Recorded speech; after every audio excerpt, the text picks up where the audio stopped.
Ladies and gentlemen, what we are seeing on the stage is the current doctoral princess event. On the other side, we have the gymnastic boys.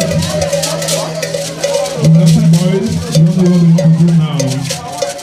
We are bringing upstairs. We are at the first floor. We don't know what we are going to do in the second floor.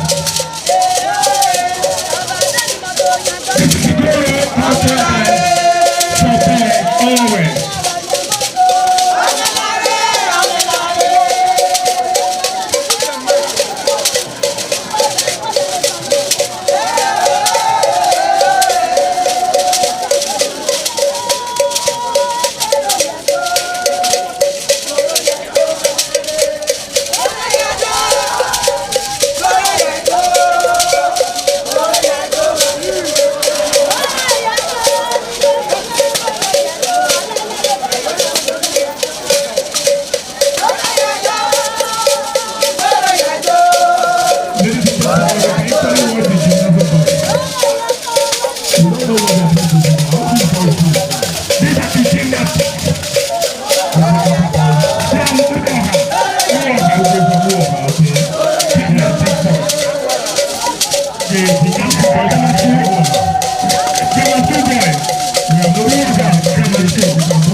Good morning and welcome to the AM News on Independence Television. I am Chukufumnanya Digwe. Now for our first report, the reconstructed Oredu Girls Secondary School on our street off Firstly Circular Road, Benin City, has been inaugurated by Governor Monday Okpebholo, bringing to an end years of abandonment of the learning facility. The reconstruction of the school followed a directive by Governor Okpebholo aimed at ensuring that every child in Edo State has access to quality education in a safe and conducive environment. Government House correspondent Kingsley Uchegbu has the details. Governor Okpebholo, on arrival for the inauguration, was warmly received by jubilant students and staff who expressed gratitude to his administration for reviving what he described as a long-abandoned project and restoring hope to the learning environment. The governor commended the improvement in the school, including staffing and infrastructure boost, describing it as a clear indication that his administration's intervention in the education sector is yielding desired results. He assured the host community and schools management of government's commitment to addressing challenge of power supply and other areas of need. One thing that gave me joy today is the number of teachers I'm seeing in this school.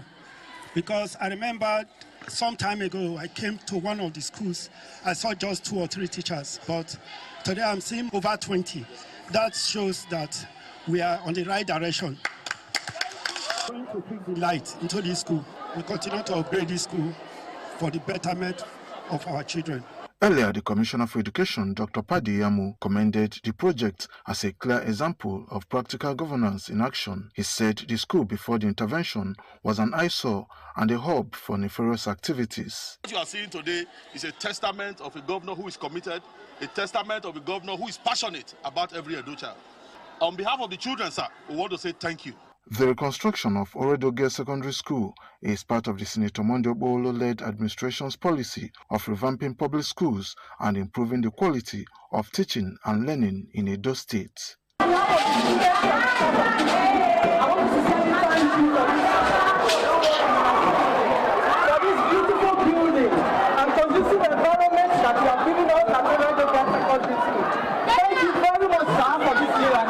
Kingsley Uchebu, ITV News. Moving on, the Delta State Commissioner of Police, Mr. Aino Adeshola, has linked drug abuse to major causes of murder, especially among youths in the state.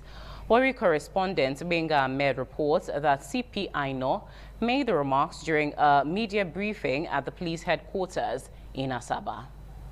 The Commissioner of Police, SP Aino Adeshola, reeling out statistics of the achievements in the past year, said the command had sustained fight against courtesan, kidnapping, and drug abuse following a series of intelligence which led to the raids of hideouts of the criminal elements. SP Aino said he has, however, directed area commanders, divisional police officers to sustain raiding of hideouts of all drugs cartel across the 25 local government areas of the state and bring perpetrators to justice. The command under my leadership will not relent in their fight against sales and abuse of drugs. We will continue to raid every suspected areas, hideouts, and criminal houses where drugs are being peddled. We will not let them rest. I also urge the members of the public, particularly those in the state, to support and cooperate with the state government and police in the fight against crime. The Commissioner of Police later displayed illicit drugs recovered from the drug barons and weapons recovered from the hoodlums. SP Aino reaffirmed the command's commitment to the protection of life and property and assured residents of adequate security across the state. From Asaba, Benga Ahmed, ITV News. And now in Niger State, the state governor, Umaru Mohammed Bago, has issued 2 months ultimatum to residents of Kainji Lake Forest to vacate the area for resettlement to avoid colossal damage as government perfects plans to bombard the forest and reclaim it from bandits. Governor Bago disclosed this during a second condolence visit to the Emir of Bogu, Alhaji Mohammed Danturu. Correspondent Ma Mohammed found in this report. While condoling with the people of Bargu for the second time, Governor Umar Muhammad Bago urged the Emir of Bargu and other traditional rulers to cooperate with security agents by revealing the identity of informants in their community. He said the activities of informants are posing serious threat, thereby sabotaging the efforts of the government in the fight against banditry. Now it's a call on all these communities to leave the Kainji Lake and come out and be resettled by the Emir Council in a place where they become big towns. So we have given an ultimatum of 2 months that every community that's within that forest should come out and we'll resettle them. So we are very serious about it. We are going to take over this forest. We are going to burn it down. We are going to smoke them. And we are going to make sure that that land becomes very, very habitable. In his response, the Emir of Bargu, His Royal Highness Alhaji Muhammad Dantoro, declared his full support to the government in the effort to rid the forest of banditry. The informants are within us, and we know, and we are assuring the governor and the people that we'll flush them out accordingly, inshallah. We will not leave any stone unturned, because the security of our people and their property is paramount important to us. It is the hope of residents that this measure will be a stepping stone towards ending the prolonged banditry in the Kainji Lake Forest in Niger State, where hundreds of people were killed while others were kidnapped. From Mina, Niger State Headquarters, Ma Mohammed, ITV News. The Nigeria Police Force has confirmed that an abduction incident did take place at Keming Wali community in Kajuru local government area of Kaduna State. Following days of denial, uncertainty and conflicting reports. A statement issued by the Force Public Relations Officer, CSP Benjamin Hundeyin, acknowledged that the incident, which sparked fear and anxiety among residents, was initially disputed during a meeting of the Kaduna State Security Council convened by Governor Uba Sani. He explained that subsequent verification from operational units and intelligence sources has confirmed that the incident did occur. According to the force, some individuals from the affected local government area described the report as false, creating uncertainty and the need for further verification by security agencies. The police explained that comments earlier made by the Commissioner of Police in Kaduna State, Rabiu Muhammad, which were widely interpreted as a denial, were in fact aimed at preventing public panic, while details were being confirmed. The police say tactical units have been deployed, patrols intensified, and targeted search and rescue operations are underway to locate and safely rescue the victims while restoring calm to the area. It's, however, appealed to the public and the media to rely only on official sources for verified information and to avoid speculation that could jeopardize ongoing operations. Moving on, surveyors have been described as indispensable partners in modern security response, positioned to complement rather than replace security agencies by providing technical expertise and spatial intelligence, including drone operations required for effective security management in today's complex environment. This formed the focus of discussions by guest speakers at Day 3 of the Nigerian Institution of Surveyors Edo State Branch Training Program, themed Aerial Intelligence, Boosting Security Response with Drones. Jolade Ojo reports. A conference hall at the Faculty of Engineering, University of Benin, played host to members, past and serving president of the Nigerian Institutions of Surveyors, Edo State Branch, academics, students, representatives of the Department of State Services and Government. In a speech, chairman of NIS Edo State Branch, Surveyor Bruno Odaru, said the training represents a renewed awakening aimed at repositioning the surveying profession as a strategic partner in enhancing security in Edo State and Nigeria at large. This story is simple of purpose and declaration of readiness by the Nigerian students of Edo State Branch to contribute meaningfully to the peace, safety, and development of our state.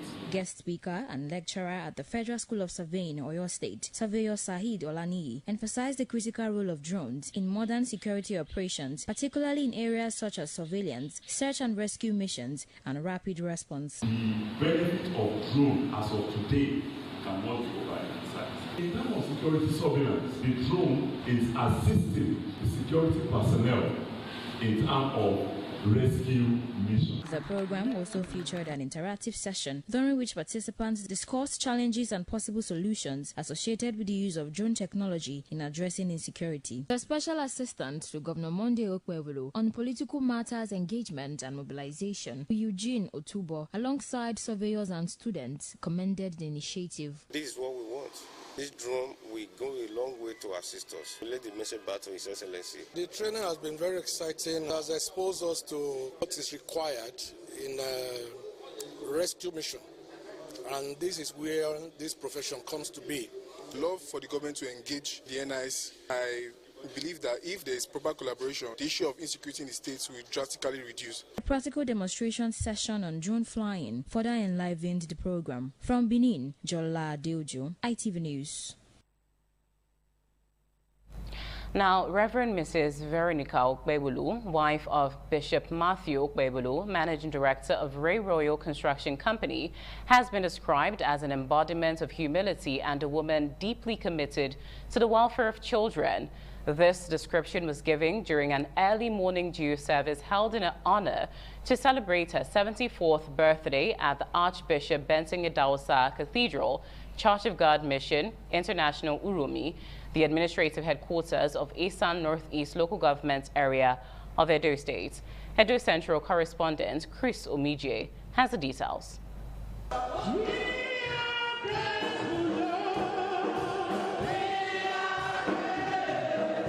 The morning dew service held in honor of the matriarch of the Bishop Matthew Okpebholo family, Reverend Mrs. Veronica Okpebholo, took place at the Bishop Benson Idahosa Cathedral, Church of God Mission International, Uromi. The event was attended by family members, friends, and well-wishers. In a sermon titled Be Diligent, delivered by one of her daughters, Barrister Onome Briggs, Reverend Mrs. Okpebholo was described as a woman of humility who is sensitive to the need and welfare of children. Be diligent in what you do. And of course, our mother here is somebody that we can look at. So people will say, we now know Joseph, we never see Joseph before. But you get the ones when they're here that you can actually see. Praise the Lord. Her husband, Bishop Matthew Okpebholo, alongside other guests, also described her as a loving mother to all. For me to stay with her for these 53 years, you know she's so good. Her life has influenced me so much. I'm wishing Mommy Okpebholo more years of excellent health. She will continue to enjoy the fruits of her labor and continue to be the great mother and grandmother that she is. The high point of the celebration was the cutting of the birthday cake by the celebrant, Reverend Mrs. Veronica Okpebholo, assisted by her husband and other guests.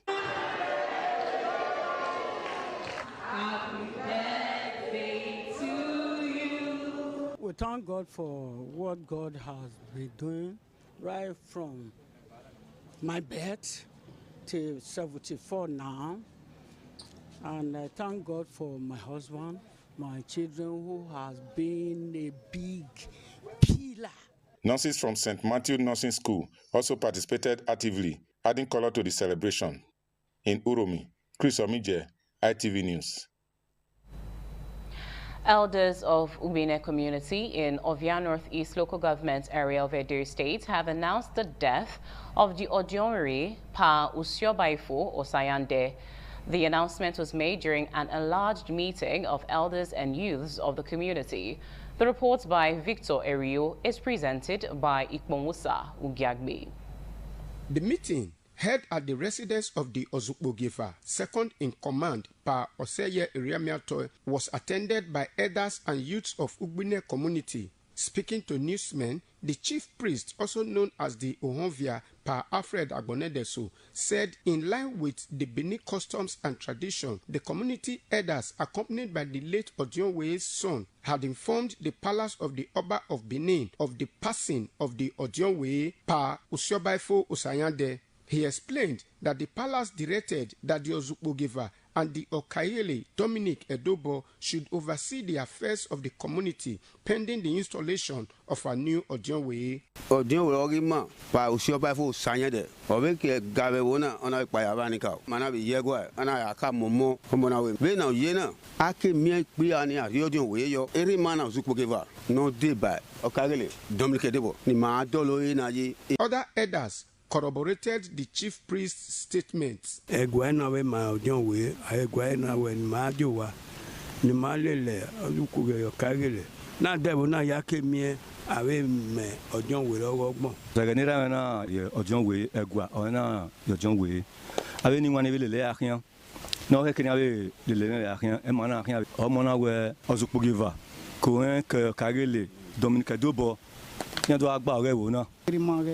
Sayande Oshabafo no deba ni kao. Evo na deba oye no dion. Na yata me gwa we erimani re o deba ni kao.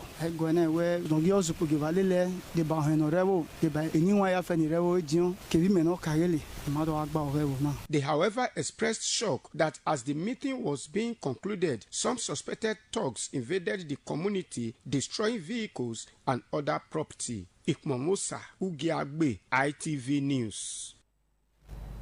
In another report, it was celebration galore as the Chief Executive Officer of Mykonos Hotel, Ambassador Vincent Imade, popularly known as Ifenosun, and his wife, Sandra Imade, marked 20 years of marital union in grand style. The joyous occasion, which also coincided with the birthday of Mrs. Ifenosun, held at the SIO Event Center, Ikpokma, GRA, Benin City, brought together dignitaries including the Deputy Speaker, Edo State House of Assembly, community leaders, business moguls, friends, and well-wishers from within and outside the state. Ofuri Aneto reports. Love, they say, grows stronger when shared with purpose and commitment. A reflection seen in the union of Ambassador Vincent Imadi, popularly called Efinosun, and his wife Sandra, as they celebrated 2 decades of togetherness. The celebrant made a grand entrance into the beautifully decorated hall, flanked by friends and well-wishers. A major highlight of the ceremony was the cutting of the anniversary and birthday cake amidst cheers, as guests enjoyed an array of delicacies and live music, adding color and excitement to the celebration, which also coincided with the birthday of Mrs. Sandra Imadi. Capital letter O, capital letter V, capital letter E.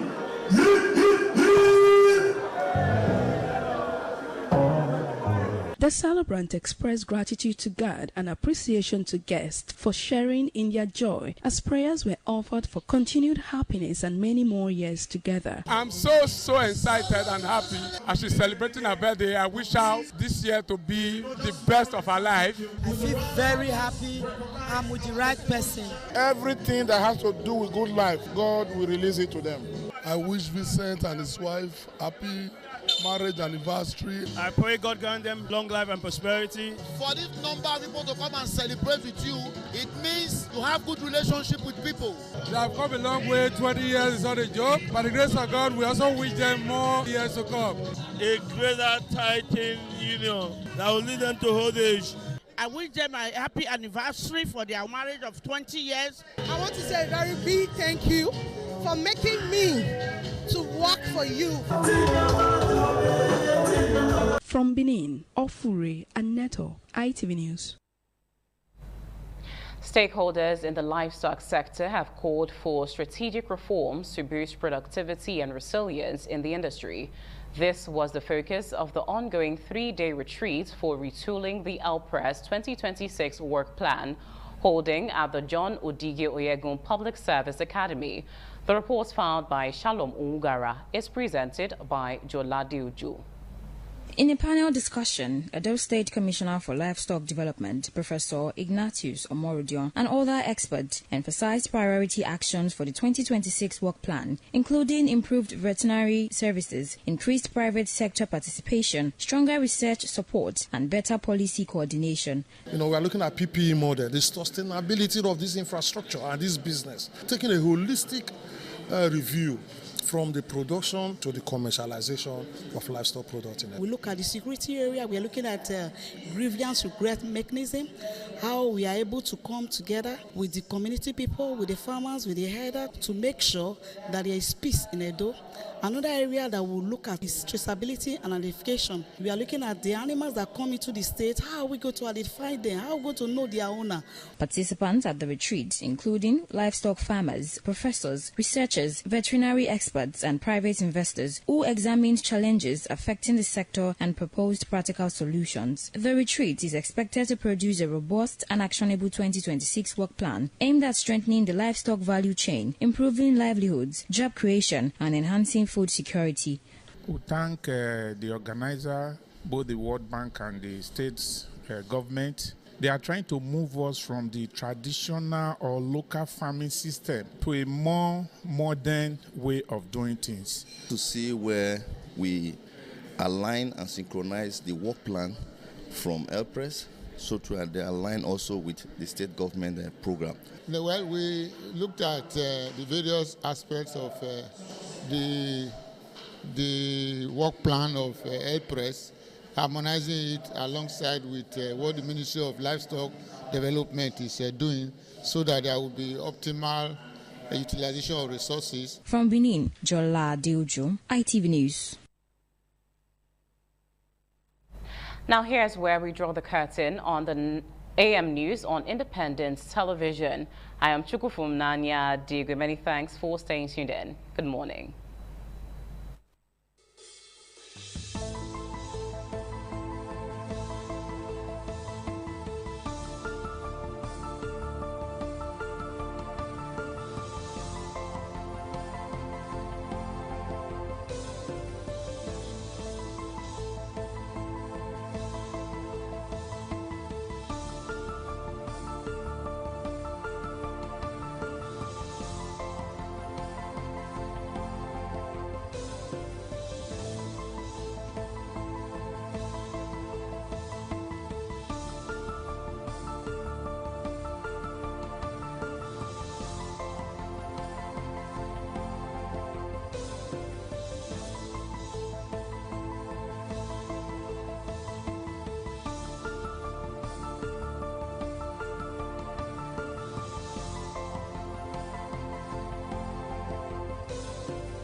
Some days, there comes the Uge Mobo Festival, which the Oba celebrates outside the palace gate.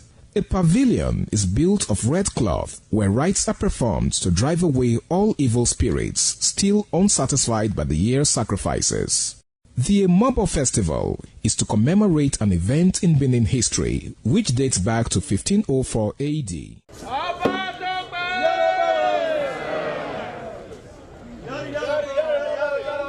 Yari yari, Ọba Tope.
The Oba of Benin added a colorful mood to the year's celebration as he walks round the city center amidst cheers.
is Anegbete community, situated in Isako Central Local Government area of Edo State. It is an agrarian community with united people that promotes unity and oneness for peaceful coexistence. The inhabitants of the community migrated from Benin, the cradle of black civilization, a kingdom where king is truly king. The ancestors of Anegbete saw that age was the main determinant of leadership in the rural setting, and the eldest man in the settlement was regarded as the leader who presided over meetings, and his authority is held in high esteem. To further strengthen this unique system of leadership, age group evolved in Anegbete.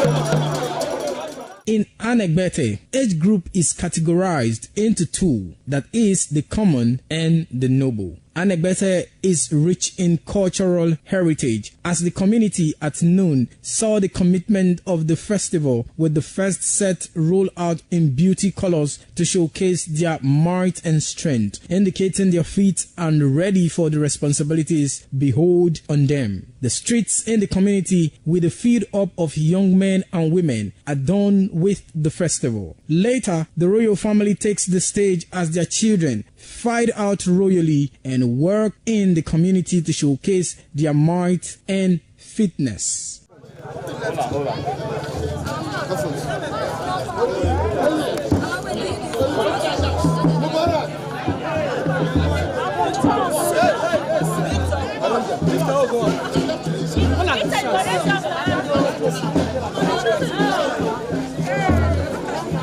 My leader.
This is Aqua Game, a popular game in Africa played by our ancestors to entertain themselves after each day of farming.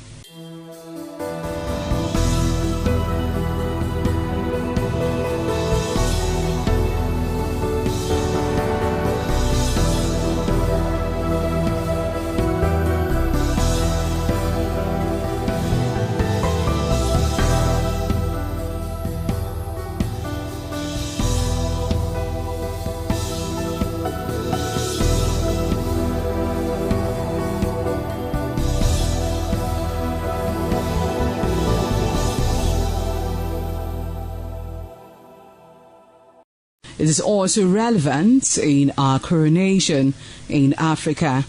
It is a sport and indeed very interesting, as every seed had a role in the game.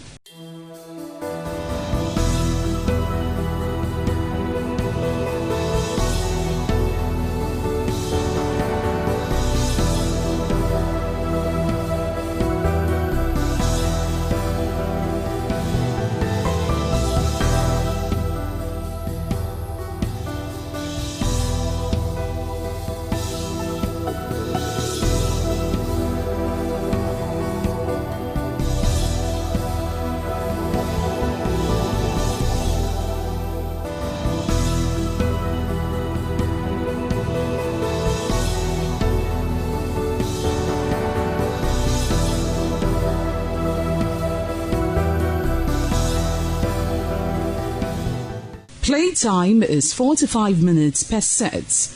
There is no age limit as long as you can spin aqua seed. Ayo or aqua game, known as the game of intellectual.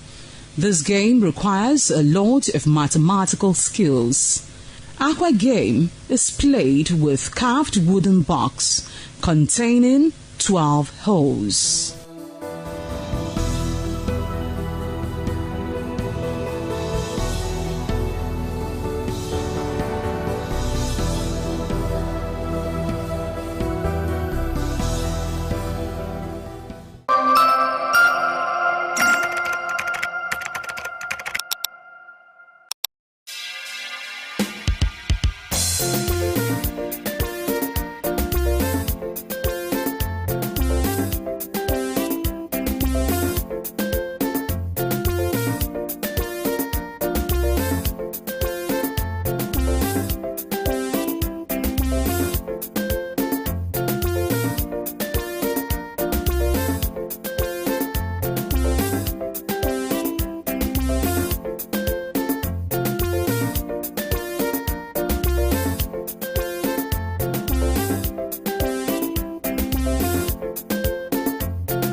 It's a beautiful Thursday morning, the 22nd day of January 2026. Your ultimate breakfast current affairs program this morning on ITV. We're broadcasting live from Benin City, Nigeria.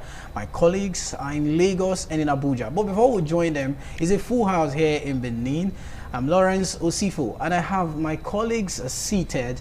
Anulu Akbo Stephen, always looking dashy on a wide. Yeah, good morning, Lawrence. It's actually great to be in the middle today. I'm great. How are you? I'm good. Blessed are thou amongst men.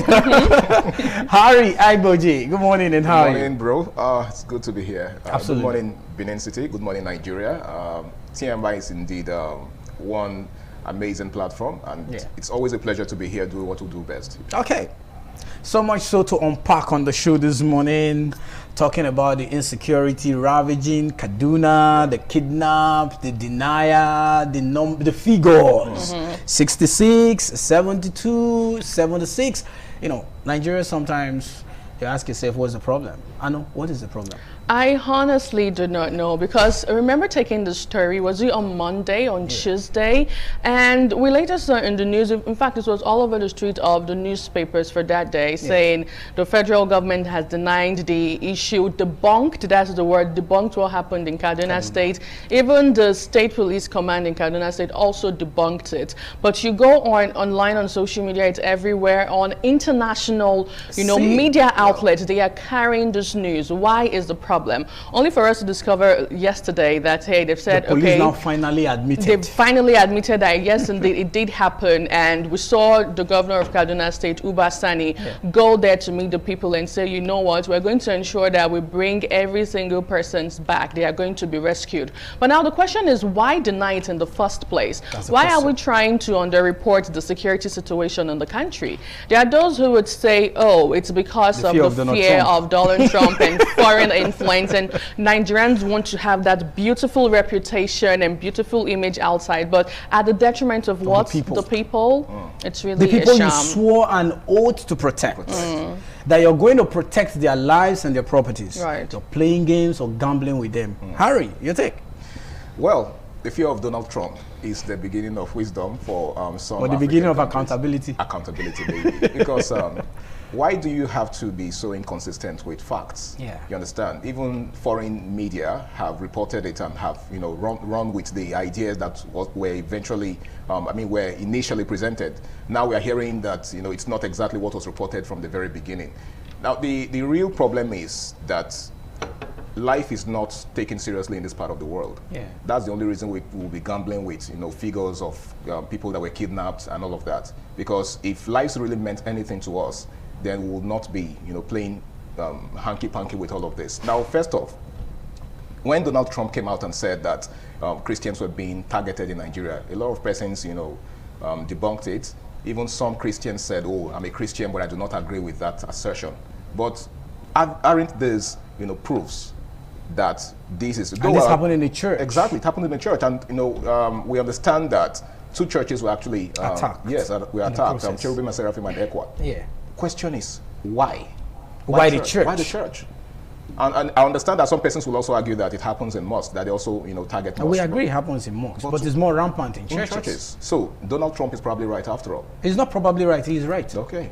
Another thing we need to even talk about is, why are some persons trying to politicize the security? It's not okay. It's not a thing for you to even politicize. In the first Playing place. and gambling with people's lives should be a big no-no. And there's this notable figure that did say that when a security situation, an insurgent or whatever it is, linger for long, that means 24 hours. Yes, that means the government is really involved in it. And it's really sad that we're seeing all of this. One thing that baffles me is how the true or should I call it blame game? Yeah. Under the former administration, there was insecurity. Yeah. Under the former administration, there was come on, we're not here for you to start telling us what happened under Jonathan. That has always been the narrative in Nigeria. It ought not to be. You know, instead of tackling issues, you know, head on, we'll pass the ball. Pass the ball and say, oh, you know what, we inherited it. Yeah. It didn't start in our administration. Yeah. I thought your the purpose of government was for you to tackle the issue, to nip it in the bud. Even if it was inherited, you're here now.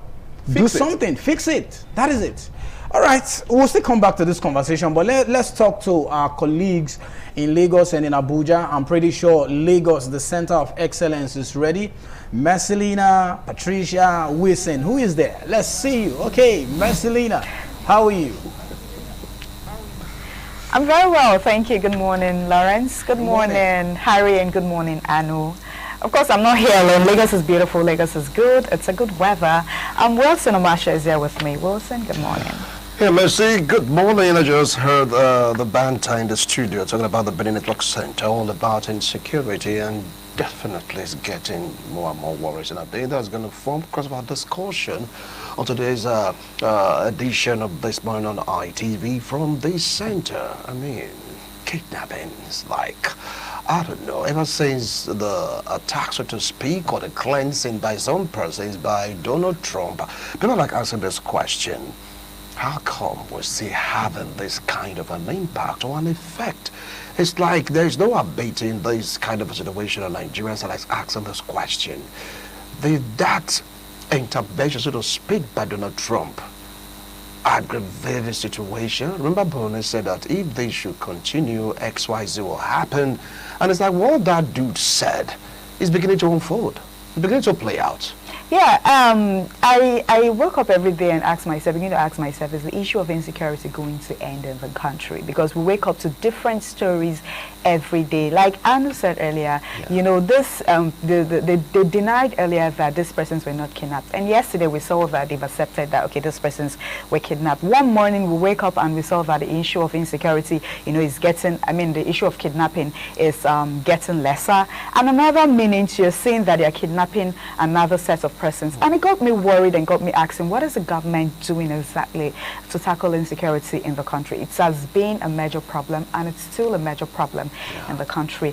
So basically today, Lawrence, that is also going to be our conversation on this table today. We would be having a political analyst that would be helping us analyze the issue of insecurity. How do we tackle insecurity in the country? How do we, wake up one morning and finally say that the issue of insecurity, especially kidnapping, we don't know if it's going to happen, but we hope and pray it happens one day. Waking up to see that there's no more kidnapping, no more insecurity, we are free, you can go out, you're no longer scared, you can be in your community and be scared, be in your house and be scared, sleeping with one eye open because you don't know what's going to happen next. We've been seeing it in those states, especially in the northern part of the world. The issue of insecurity, kidnapping has been a major problem, and we're hoping for change. Yeah, if you take a look at the situation right now, you get to realize that, I don't know, I'm just beginning to feel that the military have been overworked and overstretched. Yesterday there was a suicide bombing also in Borno State where 5 soldiers were killed, and that is not too healthy for the fight against insurgency and of course kidnapping, because it's like there's this link between banditry, kidnapping, terrorism, insurgency, anyhow you want to paint it. Because when they kidnap, they ask for ransom. When they get the ransom, what do they do with this money? To go get more weapons to terrorize Nigerians. So how can this be at least minimized or reduced to the barest minimum? That's the question right now. Dollars have been earmarked for security situation, but still you get to hear also security vote. It's like, is this still really working? Maybe that's where analysts will come into play to answer these questions. Over to you, Lawrence. So that is basically our topic today from Lagos. How do we tackle insecurity in Nigeria? All right, indeed, the issue of insecurity is something we're not going to stop talking about. We'll keep talking about it on a daily basis. It keeps resonating because it's like before we close one chapter, another chapter rises. But that will not be our focus here in Benin Network Center. We'll be looking at the aftermath of the AFCON 2025, Nigeria's gains and losses. So sports analysts will be joining us to make sense out of what happened in Morocco, how Nigeria survived, or how we got to where we got to in course of the tournament on the just concluded AFCON. But we just have to discuss that issue, which we will still lay more emphasis on here in Benin before we start up our conversation. But let's talk to Charity Tanko in Abuja, the Center of Unity. Charity, good morning, and it's a great delight to see you again. How are you? I am fine. Good morning, Lawrence. I am fine, and I see you're doing greatly out there. Here in Abuja, ahead of the area council election, which is coming up on the 21st of February 2026. This is what we're going to discuss. We're going to be discussing matters arising ahead of the area council election. The area council election will be holding on the 21st of February. So we're looking at just about a month before the election. And here in the Federal Capital Territory, despite the fact that campaigns have started for some time now, but it appears as if nothing is happening. And the question is it because it looks like the All Progressive Congress, which happens to be the ruling party, will be taking it all? Does it mean that candidates from other parties are not saying anything? They are not making enough efforts for them to be heard. And there is also the issue of the exclusion of the Labour Party from contesting in this particular election. Well, just yesterday, the court clears the ADC candidates to contest in this election. So our discussion this morning basically is going to be happenings within the area council. How is this election going to impact on FCT security, on the standard of living in the Federal Capital Territory? Are we going to see something different from the candidates? Because at the end of that election, we're going to have new chairman for the 6 area councils and as well as councillors. How well will they be representing their people? And there's also the fact that INEC here has started distributing permanent voter cards to people. So as we speak, it is already ongoing. So basically, these are the issues that we are going to be analyzing and deliberating on this morning on the program. Very much, Charity from Abuja Network Center. Thank you for that update. We look forward to seeing a better council election come February. That's next month, in the next couple of weeks in Abuja. And also Lagos, thank you, because it seemed like our opening conversation here is going to be your main conversation over there in Lagos. But let's fall back to that conversation still. You know, she said a lot of things, Messelina and Wilson. They said a lot about this whole insecurity issue. But the question I keep asking myself, like you said, is it that the government don't have a will to tackle or to nip this situation on the board, or is it a game of politics?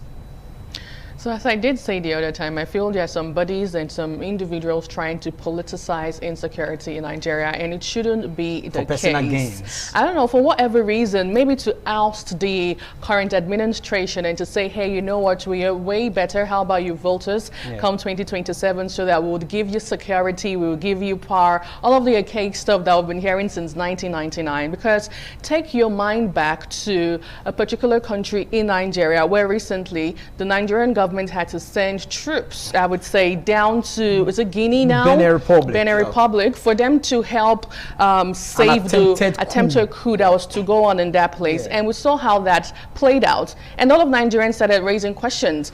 If you can send soldiers to another African country to help solve out the situation, what about the situation that has been going on in the country for a long time? Why do we still have reoccurrence of insecurity, banditry, kidnapping? Actually, the list is endless. So I don't think it's a case of Nigeria or the Nigerian government not being able to handle or tackle the security situation in the country. I just feel there's some bad eggs somewhere who are trying to ensure that this skill goes through up until the truncate end. the process. Right, because I remember during Donald Trump's voicing out and also tagging Nigeria as a country of particular concern, he did say that there are some names he was going to mention, and a lot of Nigerians are still waiting towards hearing of those names. And it's about that time we begin to hold a lot of persons accountable. The Minister of Defense, Christopher Musa, we are looking forward to more strategic moves that would ensure that all of these things are tackled and we eradicate security moving forward. How about we get to have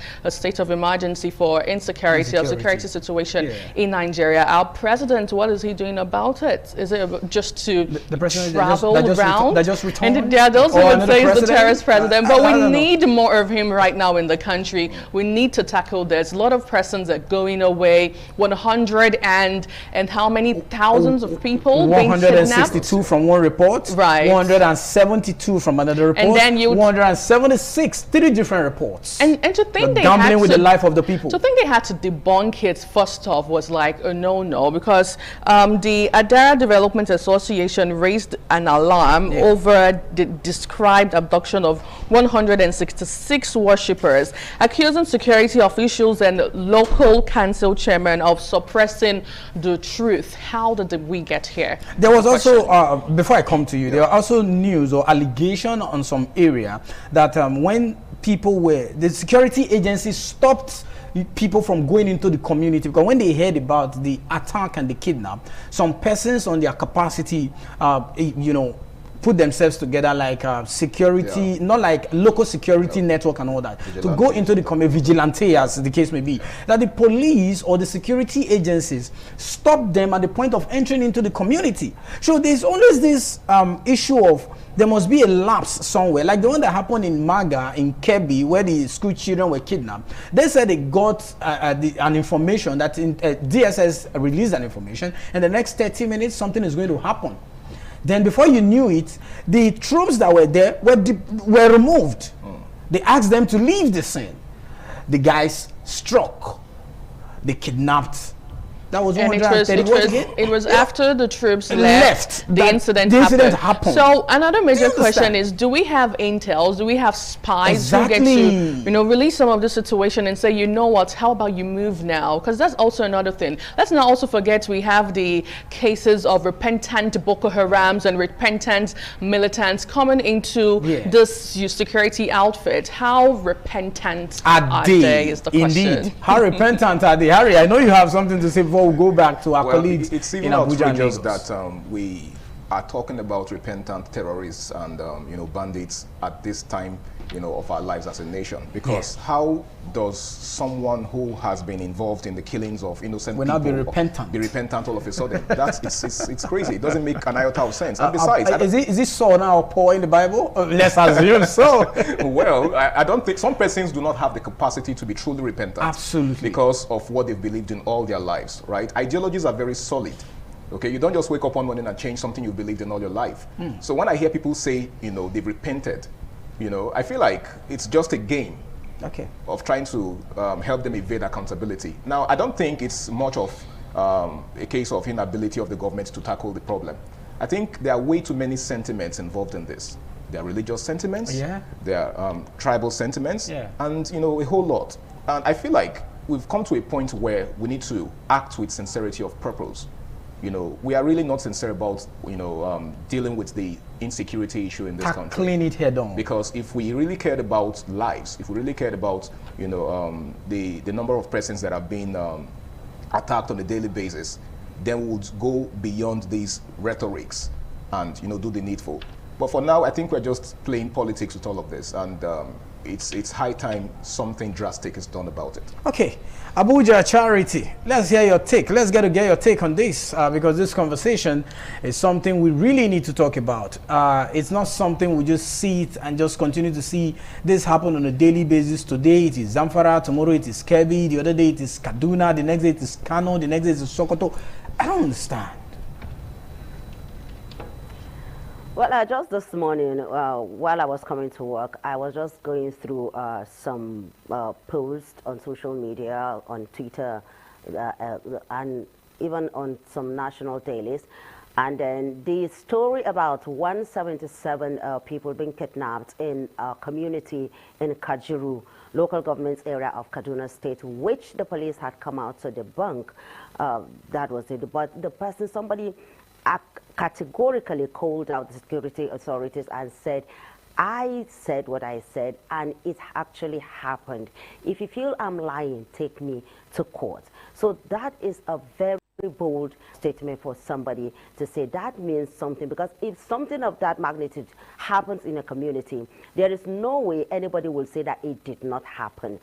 177 people is not, we're not talking about just flies or ants or anything. We are talking about human beings. And then looking at the fact that most times when there is an intel that something is going to happen, this is not the first time we will be hearing that before an incident occurred, there had been an intel that is going to happen. And what do the security agencies do? Till only God knows. Unfortunately, the one that happened, there was serious deliberation of the Senate, where the senators are demanding to know who was that person that called of those that were supposed to be there, that person that called military officers that were there. Up till now, we've not heard anything. Just like Harry said, the issue of repentance is also a very, very serious matter in this country. Anything that has to do with indoctrination, especially when it has gone on over the years, it is very difficult for that person to just wake up one morning and say, hey, I have repented. And unfortunately, I don't know if Nigeria has a mechanism where these people are truly realized, like Dirani, where if they go a certain process, because the only thing we see is that they will bring these people are repentant, but when you see them with uniforms, they're given uniforms, and the rest is history. We begin to hear stories filtering in that some of them have been recruited into the terrorist security.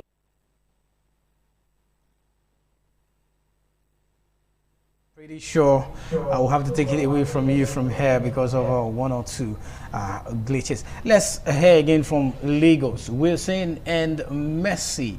I know that's going to be your conversation there in Lagos, but let's get your insight into all of this conversation about the issue or the incident in Kaduna recently. The police debunked allegation at the beginning, but yesterday they've come out to agree that yes, there was kidnapping. But the conflicting figure is where I'm having issues with personally. You don't gamble with the life of human beings that the government swore an oath to protect. Some quarters say 166, another quarter say 172, another quarter say 176. Who do we now believe? Wilson. All right, Lawrence, you get to realize that when we talk about security situation, some persons, or well, I'll say the security agencies, they have one or two right to choose to cloud, or will I say hide information. They'll tell you maybe, just maybe, we don't panic. Maybe, just maybe, we don't want the assailant or the bandage, you know, move. We don't hand upon it enough to lie. Is that enough to debunk? Is that enough to give conflicting figures? That's what Nigerians are asking today. Why would you go a long way to try to cover up what really happened? All of a sudden, when you're caught napping, you get to say, fine, it's true, it happened, but not up to that particular number. They are blowing out of proportion. Says who? And Charity talked about something, the radicalization of these insurgents, of these kidnappers, of these bandits. You say they've repented. Mercy, tell me, who is the one that really determined if a militia or a bandit or a terrorist has repented? You know, that got me actually when I saw it that they freed 70 bandits saying that they've repented. How? Yeah, it's like the proposal right now, Like- free like- them for peace deal. Exactly, like how would you just come out and tell me that 70, and tell us or tell Nigerians that 17 bandits, they've repented? I mean, those people, they've caused harm to human lives. It doesn't they've make caused sense. pains to families, and you come out one morning to say that they've repented and you freed them, that they've repented. What about people? There are even people that are, you know, that they've arrested or that they've captured that hasn't even done more of what those bandits have done. And you come up one morning and you're telling us that those bandits that they've been freed because they've repented. Like how? You're going to see some asking. of them be recruited into this uniform organization in the north. They call them Hishba, or you get to see them somehow in the military, or you get to see some others in the police. The person that is causing more harm to our security architecture. How can this be stopped? How can it be salvaged? Because from the way we are going, if we continue in this format, saying fine, they've repented, they've been radicalized, they should come to the military, the police, or XYZ organization to make the society better, it's a no-no for me. They're actually causing more harms to the society. And coming out to say that they've repented and that's why you had to recruit some of them to join the military, it's a no-no. I don't know, because a lot of persons are actually not in support of this. You can't tell us that they've repented and you're recruiting them to join the military. To do what exactly? To do what, really?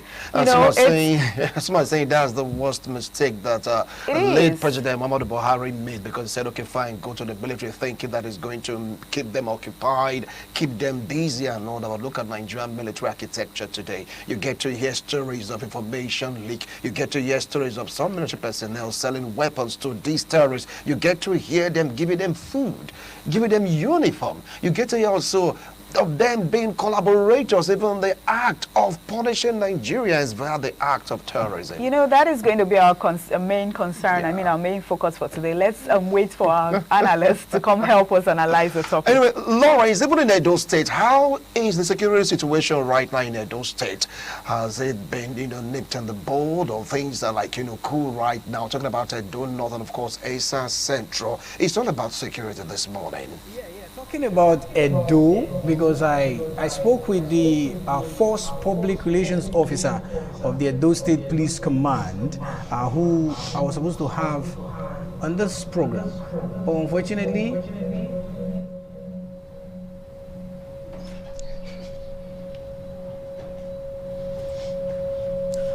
But unfortunately, she says she's still in Ekboma because of the whole issue that happened. That she's still there, that they are trying to comb the situation. We heard that helicopters have been deployed, to the terrain to monitor the situations. But for now, as I'm talking to you, Benin City is cool and calm. I don't know the next minute we'll see. You guys are smiling and laughing about the situation. But it brings to question the asked in Lagos. What are the parameters for measuring a repentant terrorist? Well, I feel the federal government who created this initiative would definitely have the right answers to this question. Okay. Harry, any more things to say before? To the layman out there, this looks like some sort of calculated attempt. Absolutely. To protect some of these people. Yeah. To the layman, okay? Because you don't tell the average man that someone who has been a threat to all his life, is now repentant. Overnight. How do you even explain that? So I mean, it looks suspicious too. Even in church, when you repent, they monitor you. Exactly. They try to. They put you in a group. You don't just automatically incorporate the person and make the person a pastor overnight. The person was a chain smoker before. Also, it could be another case of empowerment and trying to empower those guys so that they will not go back to the streets and create more havoc. The truth is that there are empowerment at the detriment of more lives. There are actually laws in this country against terrorism, and, banditry, and the likes, right? kidnapping. So I mean, if those laws clearly state that such persons should be maybe executed, expressly states, right? So why are we pampering them? Why are we now talking of repentance? Okay, the law is what the law is in the eyes of the judge. That is the court. I guess so. Let's take a break and flip through what the papers are saying and see before we start up our core conversation here in Benin. Stay with us, it's the TMI.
Some days, there comes the Ugemobo Festival, which the Oba celebrates outside the palace gate. A pavilion is built of red cloth where rites are performed to drive away all evil spirits still unsatisfied by the year's sacrifices. The Emobo Festival is to commemorate an event in Benin history which dates back to 1504 AD.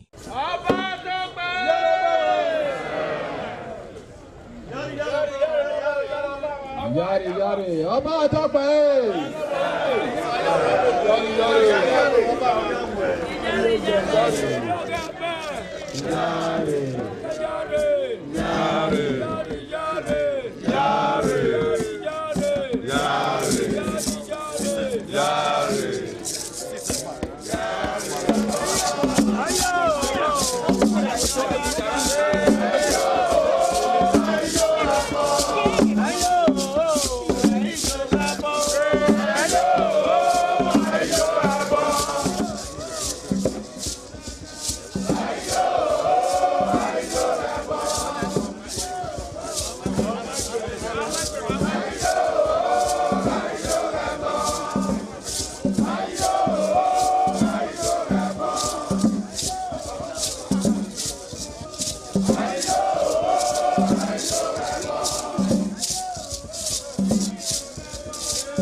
The Oba of Benin added a colorful mood to the year's celebration as he walks round the city center amidst cheers.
So much for staying with us. If you're just joining, you're on to This Morning on ITV, and it's time for us to look at a couple of national dailies this morning. We have in the studio the Nation newspaper, the Punch, and others. But this morning we kickstart with the Nation newspaper, and the major headline says, "Our strategies for Tinubu's victory in 2027" by Yil Wada. That's it there, with the sub-rider saying, "Party chair, young people now on ruling party." Another major sub-rider says, e-registration targets 10 million members. Well, on the front page of the Nation newspaper still, 25.85 billion naira lost to bank fraud last year. Subrider says NBSS figure dropped by 51%. And on the front page of the Nation today, Obasanjo government inflated Mabila project. by 11 billion naira, says witness on page 2. Full operations ongoing to rescue Kajuru 177, says Uba Sani. That's the governor of Kaduna State. Away from that, FCCPC goes after violators of digital lending rules on page 7. 3 makes CAF 15 on page 31. A Senate House Zekome arraignment fixed for Monday. Subrider says charge amended to 8 counts. Another subrider says NIS provides more forgery evidence on page 2. And finally, on The Nation this morning, court orders INEC to recognize Nnadi Usman-led caretaker as Labour Party National Executive on page 3. All right, Daily Independent is leading with Kaduna church abduction. Obi, Atiku, Khan, PDP query deniers urge urgent actions. Exactly what we're talking about in the studio a few minutes ago. The next one there says berates police. LG chair says it is shameful to obscure the truth. It's shameful to obscure the truth. And also wants FG to be proactive over bandits' attacks, citizens' safety. You can find that on the head, the leading head of the Daily Independent. Above the masthead, ADC condemns planned release of 70 bandits from prison. Alausa hints on scrapping HND for polytechnics to award degrees. That's the Minister of Education there talking, Tunji Alausa. Also on page 7, LP crisis, court orders INEC to recognize Nnadi Usman-led ESCO. This trouble is really deepening in the Labour Party. Abure is saying, I'm the owner of LP. Nnadi is saying, just like we have on PDP as well. Okay, we'll see how these guys pull their strings come 2027. On page 6, Ajuwale stool. Ogun government halts selection process again as DSS wades in. On page 6, EFCC returns 1.28 billion naira recovered from Sujimoto to Enugu government. And finally, Malami accuses DSS of denying him access to family and legal team when the hunter is being hunted. Remember, Malami was the former Minister of Justice and Attorney General of the Federation who have risen to the height of the legal profession as a senior advocate of Nigeria. Let's check the next paper we have on point. Yes, and on this day newspaper, the writer here says that Khan, initial police denial of worshippers' abduction, troubling. Khan, initial police denial of worshippers' abduction, troubling. Now that is indeed troubling because we really can't understand why the police would want to deny something that was initially reported. Now over to the next headline here, which is a sub-rider. It says, Tuga to investors. Do not write off Nigeria based on isolated security concerns. Do not write off Nigeria based on isolated security concerns, and that's coming from Tuga to foreign investors. We cannot be written off. God won't let it happen. It hits me more when the Minister of Foreign Affairs is the one talking like this. He don't know the peculiarity of his office. Right. Yes, he doesn't. This Nigeria has control. I'm privileged to be a graduate of international diplomacy. Absolutely. He does not know what it is to represent, to sell your country's image in the international scene. Well, I think this statement from the Minister of Foreign Affairs actually explains why we had a lobbyist going to lobby right there in America to have a perfect picture for the world to see. But back at home, it is troubling. It's troubling. I think facts speak for themselves. Talk is cheap. It's not just enough to say. Just like appointing people who don't have a history about diplomacy as non-career ambassadors. What are you going to do there? The likes of Reno and the likes. Right, and the issue of the ambassadorial deals, we haven't even heard anything about it till now. And I don't think it's even going to take a bow and go because you are the wife of a former after governor. this tenure. Yeah, but anyway, like I said, you don't get to tell foreign investors not to be discouraged. They should be discouraged because they are saying this thing. They won't report it more than we in the country. Absolutely. Anyways, this day doesn't actually have much, but another sub-rider here says, WEF 2026 session on emerging market jobs. WEF 2026 session on emerging market jobs. Now, I think that's pretty much what this day. Okay, away from the This Day newspaper, let's turn our attention over to the Daily another major headline this morning, a major newspaper. The Daily Sun newspaper is up next. If you could see what we have on the Daily Sun newspaper. And of course, the Kaduna Church abduction is leading on all national dailies this morning. This time around, it says kidnappers contact victims' families. Subwriter says demand 17 motorcycles to free 177 abductees. Community requests apology from police for initial denial of church abductions. They will return safely, Governor Sani assures. How did you know? But wait, what is the cost of one motorcycle and they're demanding 70 motorcycles? This is totally hilarious. No, it's not funny, but it's funny. Why would you play with people's lives on motorcycle? I think this was exactly what we meant earlier when we said that this is all politics and it's looking deeper than it actually is. So you are now using the life as a barter for motorcycle. It underscores the fact that there is zero premium on lives in this country. Because so motorcycle is more important. Cow is more important than human lives. At the end of the day, what is the worth of an average Nigerian life? You know, what is the worth of someone living in Nigeria? Is really worth nothing. My life is worth no. To them, to the government, is worth nothing. But it's really a sham. But let's move ahead and go to other major headlines this morning on the Daily Sun newspaper. This one says AU Firma hails Lagos for hosting artists from 48 African countries. On page 27, you see details of that. EFCC hands over 1.28 billion naira recovered from Suji Motor to Enugu government, which is quite commendable on page 29. But another major question is, what would the monies be used for? It's not just to recover. What's the aftermath of the recovery? Well, moving on, 183 billion naira Labor Ministry budget raises red flags as agencies fund roads, stadia, palace on page 22. And finally, on the front page of the Daily Sun newspaper today, Awujale stool. Ogun State government halts selection process over petitions, security reports.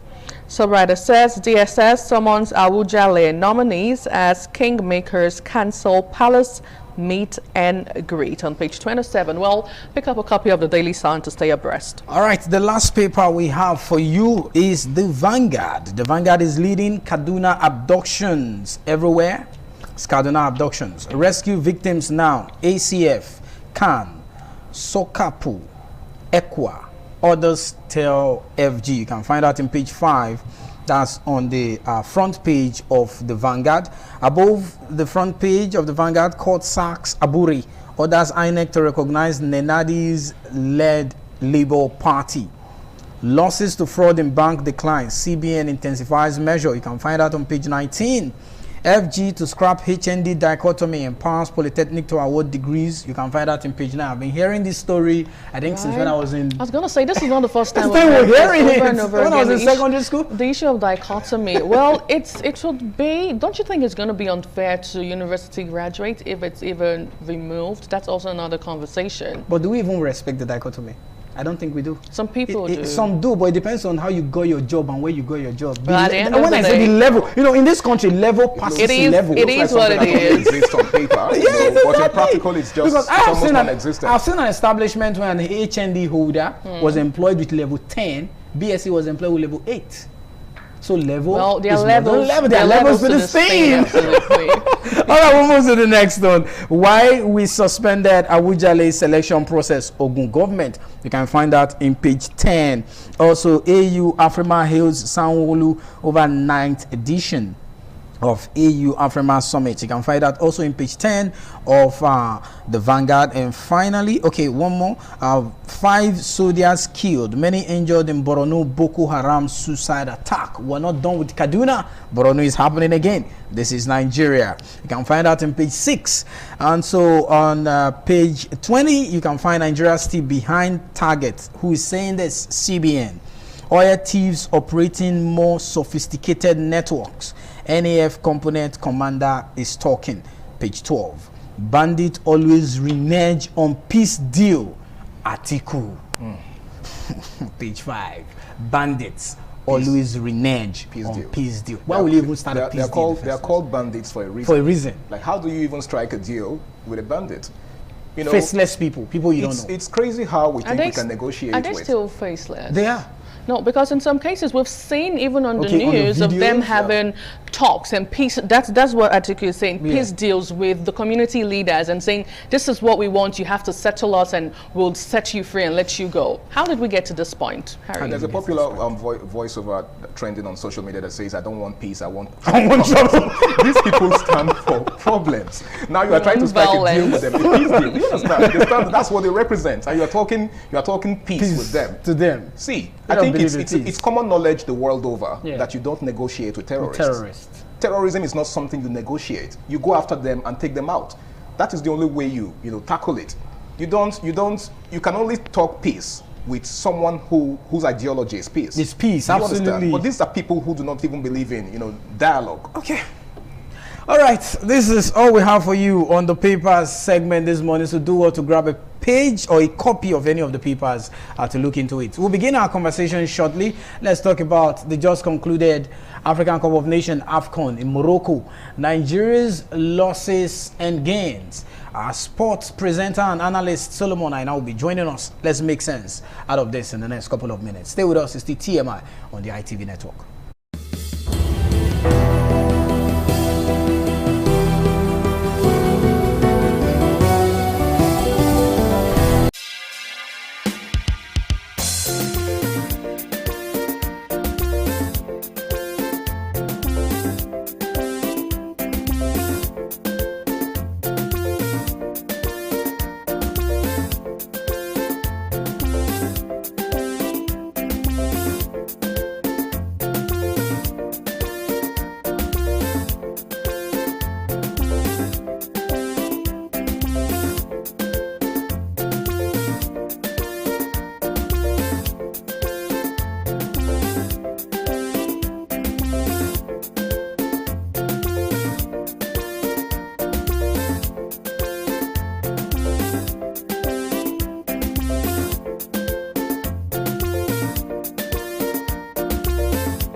ITV, certainly the best.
Madonna, imagine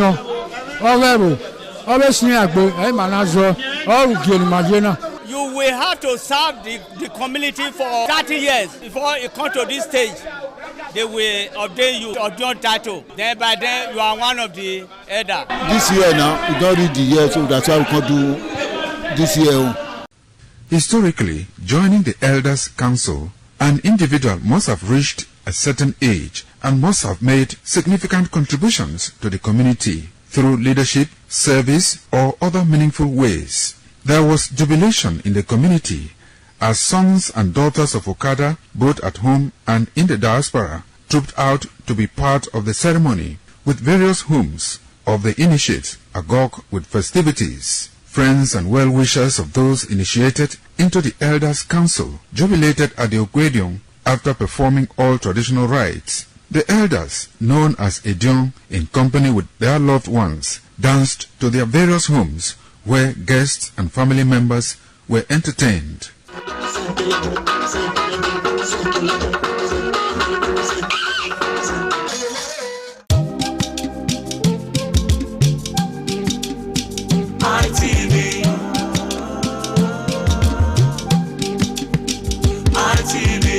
ITV, certainly the best.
for staying with us still. It's TMI on the ITV network. Here in Benin Network Center, let's take a look at the aftermath of AFCON 2025. Nigeria's gain and losses. ITV sports presenter Solomon Aina, who was in Morocco, he was in Fez, he was in Marrakesh, whereas Rabat, everywhere. He's live here in the studio to tell us what happened, what transpired, how we got to where we got to and came back for the third place. Solomon Aina, good to have you. Good to be back. Before we even begin, I'd love to ask, what did you bring for us? No, it's a normal Nigerian question. Right. Definitely want to know what everyone brought back from a journey. No, it's not a normal question. What did you bring? I'm going to answer the normal Nigerian way. I brought myself. You brought yourself, okay. Anyways, it's good to see you. But first things first, tell us, how was the experience like, especially with the whole African situation as regards to Nigeria? Because with so many things flying on social media with Nwabali, the goalkeeper, right? Yeah. And also Osimhen. Osimhen, we'll get to that Osimhen spot. So walk us through. Well, generally, I think, what I saw there is actually something beautiful, and it's something that we all should learn from Africa generally. They have already created these blueprints for the African Cup of Nations, and something that is more suitable to any African nation when it comes to hosting a competition. And I tell you, if other African countries, especially Nigeria, our darling country, can copy some of the things that we have seen there, some of the things that we have learned there, definitely will go a very long way. My experience generally from the housing to the general lifestyle is very beautiful. And I tell you, Moroccans are very hospitable and more hospitable than Nigerians? Well, so hospitable than Nigeria. And generally, competition was a very beautiful one. Okay. And this is a country that I've already set up modalities to host many competitions. This year alone, they still have 2 major competitions that's coming up. By March, they'll be having the Women's African Cup of Nations, and later on this year, they'll be hosting the Under-17 FIFA World Cup for women's, which FIFA have expressively gave them the next 4 years to host it. The facility are top-notch, and they are very much prepared for what comes their way when it comes to not just football, even down to basketball, ice hockey. So everything sports, generally. Everything sports. More like the Kingdom of Morocco just keyed into it in recent years, trying to build sporting facilities all over the country. Unlike what we have here. Well, we won't do a direct comparison. You don't have to bring that. But generally, they are well prepared for. More like they had a blueprint for it few years back, let's say as far as 5 years ago, and they made sure that every facility is on ground for competitions like this. Like the stadium that they hosted the final, the Abdelmouli Stadium in Rabat. It was built a few years ago, about 2 years ago, and the country said that they've recovered funds that they use in building the stadium in less than 2 years. Wow. So there are plans already on ground. And if you can see, he also played out in the Under-20 World Cup last year. They won it, the first one that they will win, and is out of the fact that they have sporting facilities to cater for younger generation to groom themselves into the main face of the country. Just a little bit of ups and downs when it comes to the competition, but you won't judge Moroccans based on what happened on the pitch, because definitely immediately after the game against Senegal, you would want to ask whether they even played the final in the country, because everywhere was just all calm and peaceful, and everybody walked back to their houses as if nothing happened. They lost.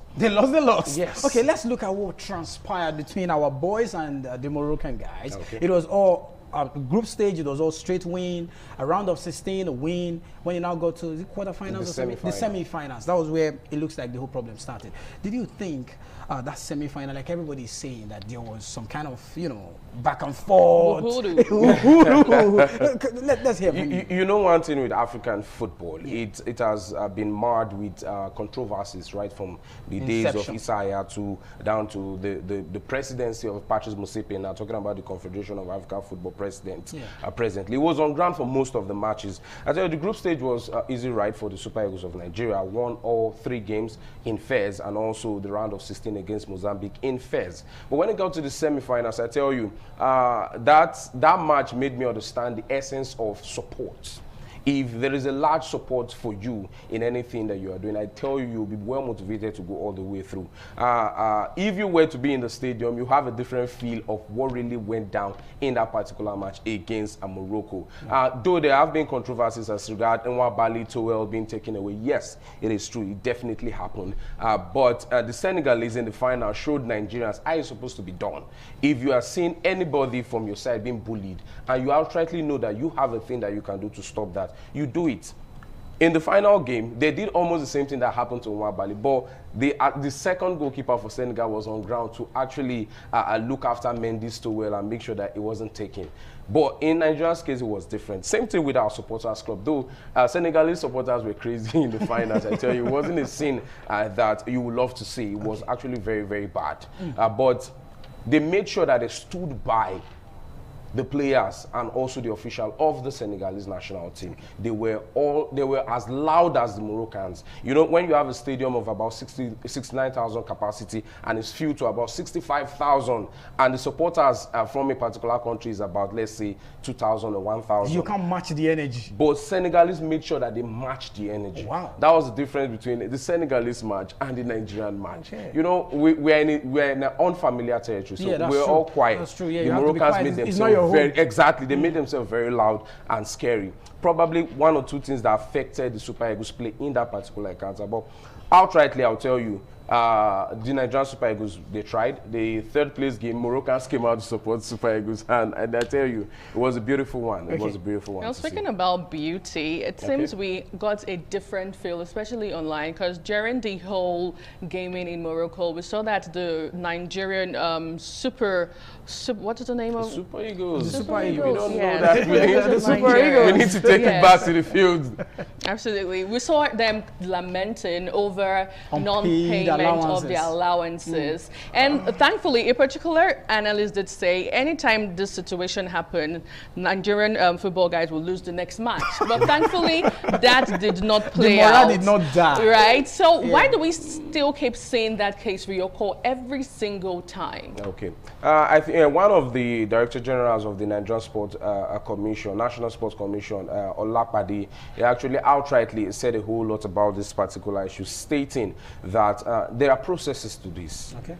There's a flip side to the, let me put it that way, because sides that Nigerians might not know. Yeah. Well, we all know how the system works in Nigeria. There is going to be a ministry writing to another ministry before they finally approve you go to the CBN, fund. Thank you. Before you get to CBN. Because these players are not paid in Naira. Yeah, they're paid in dollars. Yeah.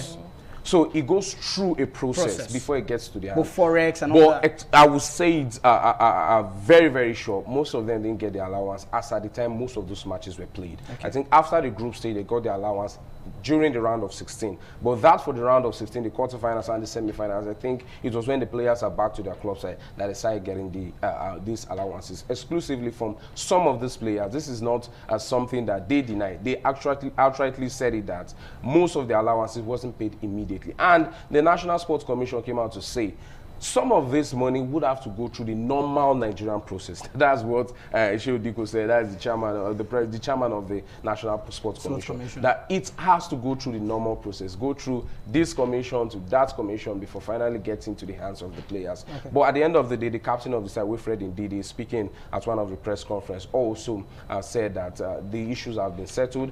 They have outrightly said they will pay the money at this particular time, and they are paying it.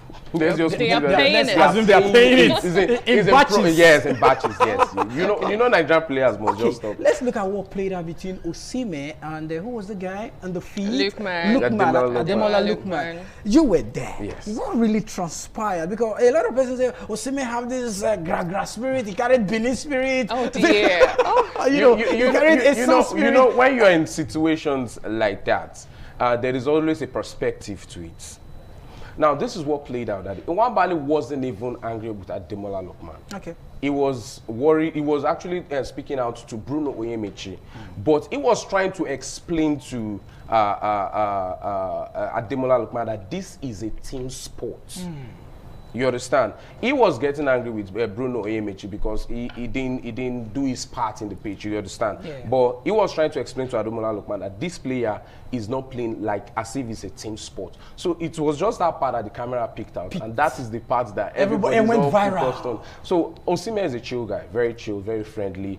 During a mixed zone press briefing, he's always there to talk and have the good vibe and the rest. Okay. But at the end of the day, Nigerians will actually see a particular angle and judge the case. Speaking about chilled guy? Because we heard in the news that he said he was ready to fly out and just discontinue. No. The only thing that happened that day, I was there when he left the stadium and immediately after the match. He called for a substitution. I think that was where his fault is in the whole thing. When he called for the substitution, the coach took him out, immediately went down the tunnel and he left the pitch. Okay. After the match, he was the first player to leave the dressing room in that particular encounter, and he left. And when the captain of the side came out, Wilfred Ndidi, he said that he took permission, that he was having discomfort in his stomach. That's why he had to leave at that particular moment. So it wasn't anything personal. The next day was around in the training section. It was even all playing with media guys and you know, all vibing and the rest. So it was nothing. It was nothing serious. So but generally, how would you rate the performance of the Super Eagles? That was supposed to be my question. Well, finishing third place says a whole lot.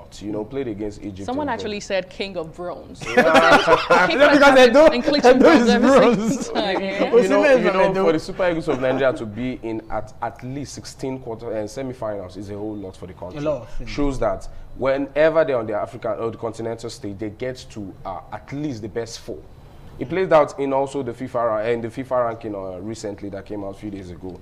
Yeah. They are ranked 3rd in the continent and 26th in the world, to show you that they are moving gradually. The team is this is one of the best side for the Super Eagles that we will see in the next few years. Okay. They are young, they are vibrant, they are ready to go, and they are playing good football. Well, against Morocco, if they replay that game, I believe they will win. Yes. But for Egypt, it was a very easy one. Though we had the backing of the Moroccans in that game, they were all chanting Nigeria. Nigeria. Because I don't know what they have. Because they know we are not going to the final. No, not because of that. I don't know what they have with non-African countries, but I tell you, Moroccans love Nigeria. Once they had to give Nigeria a whole city for their own thing. Wow. You know, we had first to ourselves for 3 games in the group stage, 1 game in the round of 16 before start moving out of there to Rabat and Casablanca, with also Marrakesh. So finally, before we go, what would you say would be some of the lessons learned? You know, okay, let's take a short break. The conversation continues shortly. Stay with us.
right, thank you so much for staying with us. It's the TMI on the ITV network here in Benin Network Center. We're still looking at the aftermath of AFCON 2025, the gains and the losses. ITV sports presenter and correspondent who was in Morocco, Solomon Aina, has been here with us in the studio, giving us insight of what played out. So Solomon, before we leave the studio, while we begin to wrap up, what in your own do you think the guys, both from the team, the coach, the, what do they call those other team again? Officials, yeah, and even the players, what should we take home for our next game at the international scene? No, we're not going for World Cup, that one is ruled out already, so we ask with the rest. We're watching other people. Next AFCON, next games that will be featuring, what should be strategies, you know, in order for them to progress more than the third place? Well, for the World Cup, there might be a glimpse of hope, but I won't dwell on that, so we won't get people mixed up in the whole situation. But the Super Eagles of Nigeria have learned a lot. in one of the press conferences, for the captain of the side, Wilfred Ididri, indeed he said he would love to have the coach of the side remain for the side. That at this stage, Nigeria need continuity, not change this, change that all the time. That is a statement from one of the players of the side. This player might not even be on the next list for the Super Eagles of Nigeria, but he's calling for continuity for the Super Eagles of Nigeria. I think that is one lesson that they have to learn. Okay. It might be difficult, but continuity goes a long way. Eric Chell have been exceptional. He's even yet to lose 2 games for the Super Eagles of Nigeria. He lost just 1.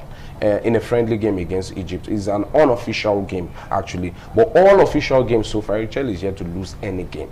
He only used to miss out on some of the matches on penalty. Against DR Congo, penalty. Against Morocco, penalty. But aside those 2 games, Eric Chell has almost a perfect record for the Super Eagles of Nigeria. So it's a plus. So the lesson coming out of this particular one is continuity. Eric Chell coming into the side, he took along the assistant coaches of the previous administration, led by Osine Guavoy. I'm talking about Daniel Ogomudede and Fidelis Lechuku, coaches from the Nigerian Professional Football League. That is continuity. He's not planning to bring a fresh new set of people to take on the boys. So continuity is just the basic lesson that everybody had to learn in a very hard way. In a very hard way. You learn in a hard way. Very hard Anu, before we go, I'm pretty sure you still have. So the only thing on my mind as we get to leave the conversation here is, are you foreseeing Nigeria clinching the AFCON Cup anytime soon? Well, the next edition is more like a neutral one. It's taking place in Kenya, Uganda, and Tanzania. Right. 3 countries at the same time. Just like the World Cup? Yes, 2027 edition that will be coming up next year. And I tell you, it's a very good ground for the Super Eagles of Nigeria to win something. If they don't win it there, well, it's going to be very difficult. But the problem is, how many of these players that we have now will be available for next year? And then one more thing, what about us hosting the Cup? Yeah, AFCON. What about us hosting? What's the look for? Well, the question. What's the state of our football teachers, please? Well, this question came up. Go to Luck Pavia Stadium? I think that's the best. Samuel Ogbamudia Stadium? No, it's not to standard yet. Just like what this same question came up during the press briefing with the CAF president, Patrice Motsepe, and he said there are some countries in Africa, they have the name, but they don't have the facilities. Nigeria is that country. Now, and the facilities don't just stop about just the stadium. Yeah. We're talking about security. Absolutely. Generally. I was in Morocco for like let's say about 28 days, and there was no issue about a security breach anywhere or fight anywhere on the street. None. Even whether they are winning or they are losing. Nothing like that. And to show you that they are not just prepared for the matches security wise. They are prepared for the country. The image of the country. You understand? This is a country that you can even sleep with your doors open and nothing will happen. You say what? You can sleep with your doors open. Which way, Nigeria? We're getting there. It's a long road. It's a long road. I believe the federal government or the football administration in Nigeria, they are planning on something like that. We can't even host even a small tournament in Nigeria right now because the infrastructures are not even there. We don't even have a stadium that can house about 50,000 people in Nigeria. Gospel Akpabio is still at 30,000. The least stadium you will see all the stadiums are still under 30,000, 40,000. There's none that is 50,000 in Nigeria. Even Lagos? Yes. All those stadiums are not, they can't hold capacity crowd. Wow. That is where the problem is. You know, when you have a stadium that can, even in Rabat, let's say for instance, the Muli Stadium, where they play the final and the semi-finals, can house 69,000.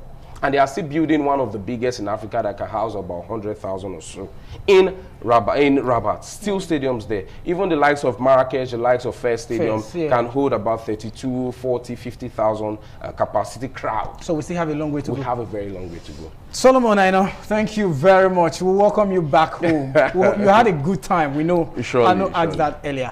All right. So, okay. The conversation, they said I should continue the conversation. Okay. Well, let's look at the future of the upcoming guys in our football, people who might be taking over from this president, because you just said in the next years to come, these guys some might be phasing away. Do you think we're grooming people to start up?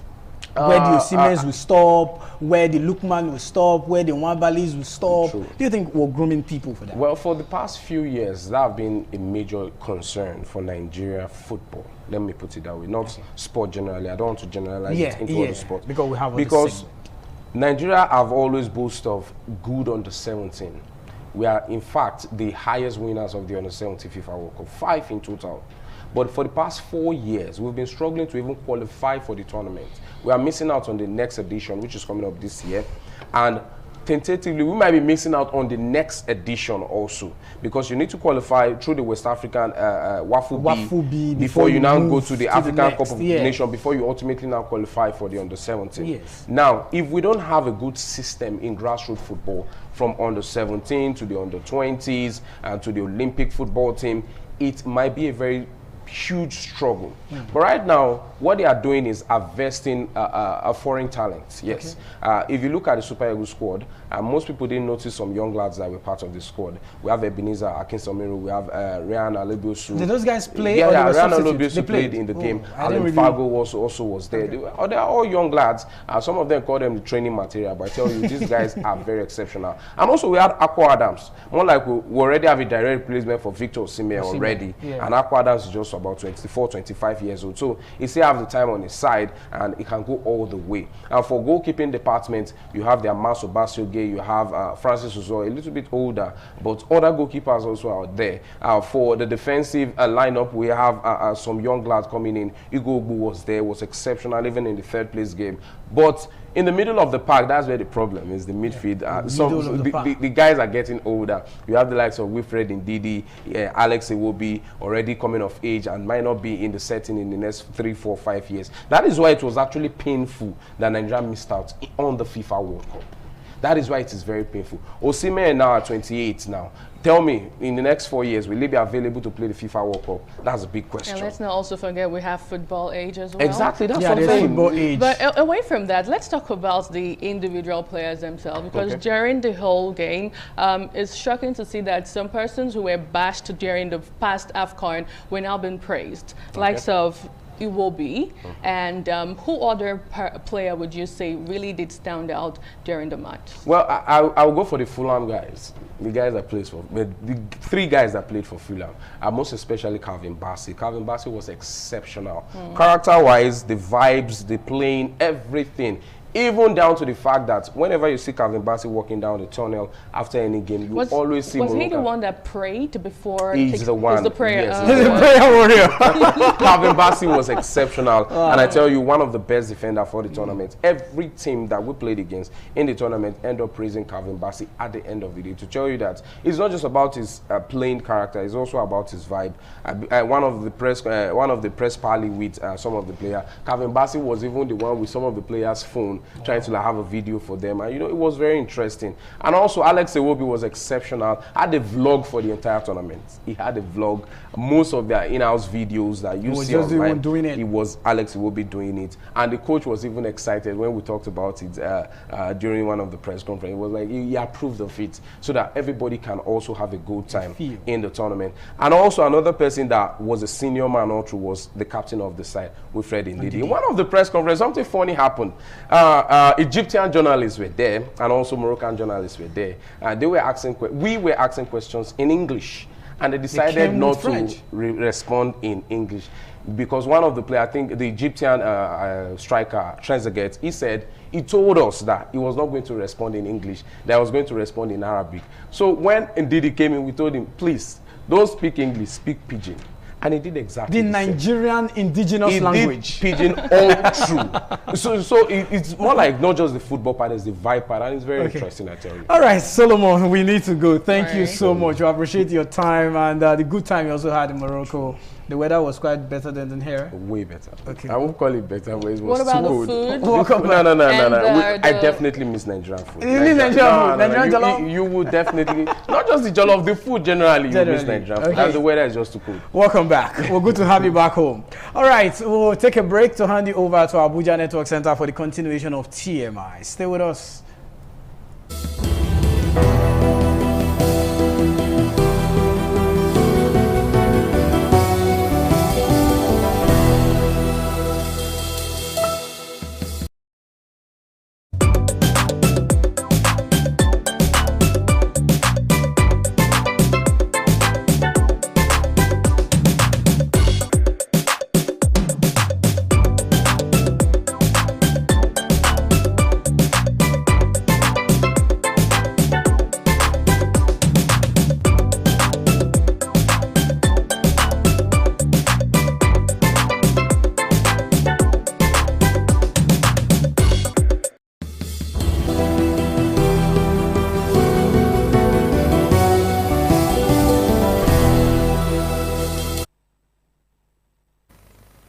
If you are just joining us, this is This Morning on ITV, and this is the Abuja Network Center, where we shall be taking a look at the upcoming area council election here in the Federal Capital Territory.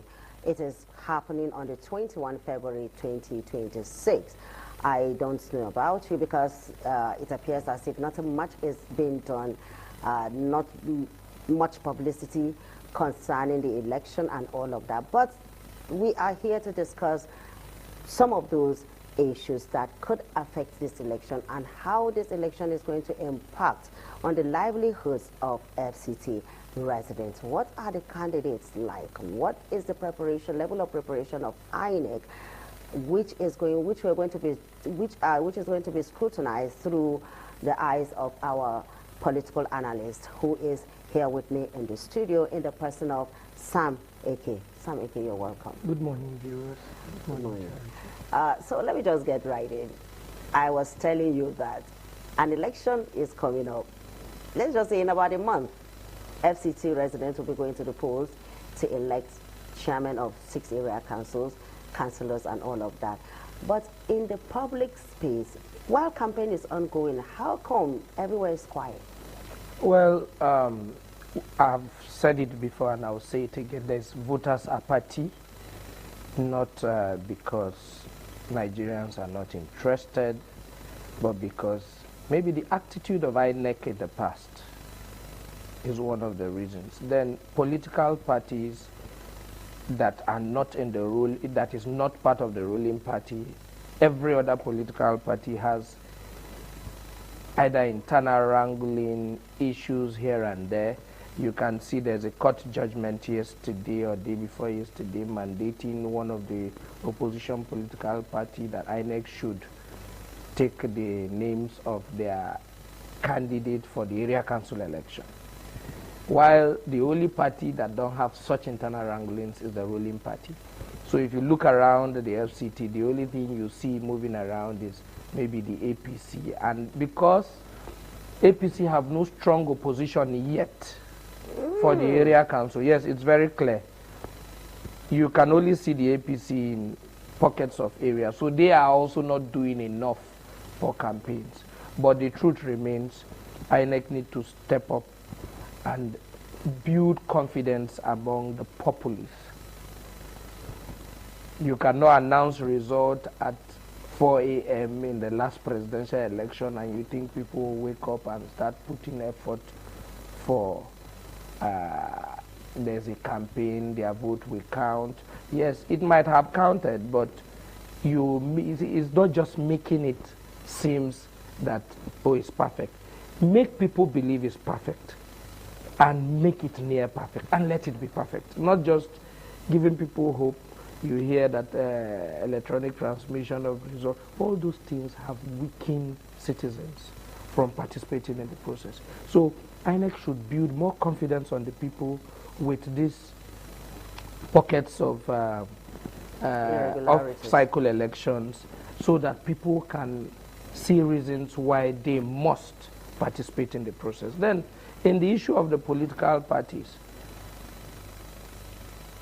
we know the internal wranglings have caused most of them not, because if I'm contesting and I'm in a party and I'm not sure who will sign my, who will submit my name to INEC. That's talking about PDP, right? Not only PDP.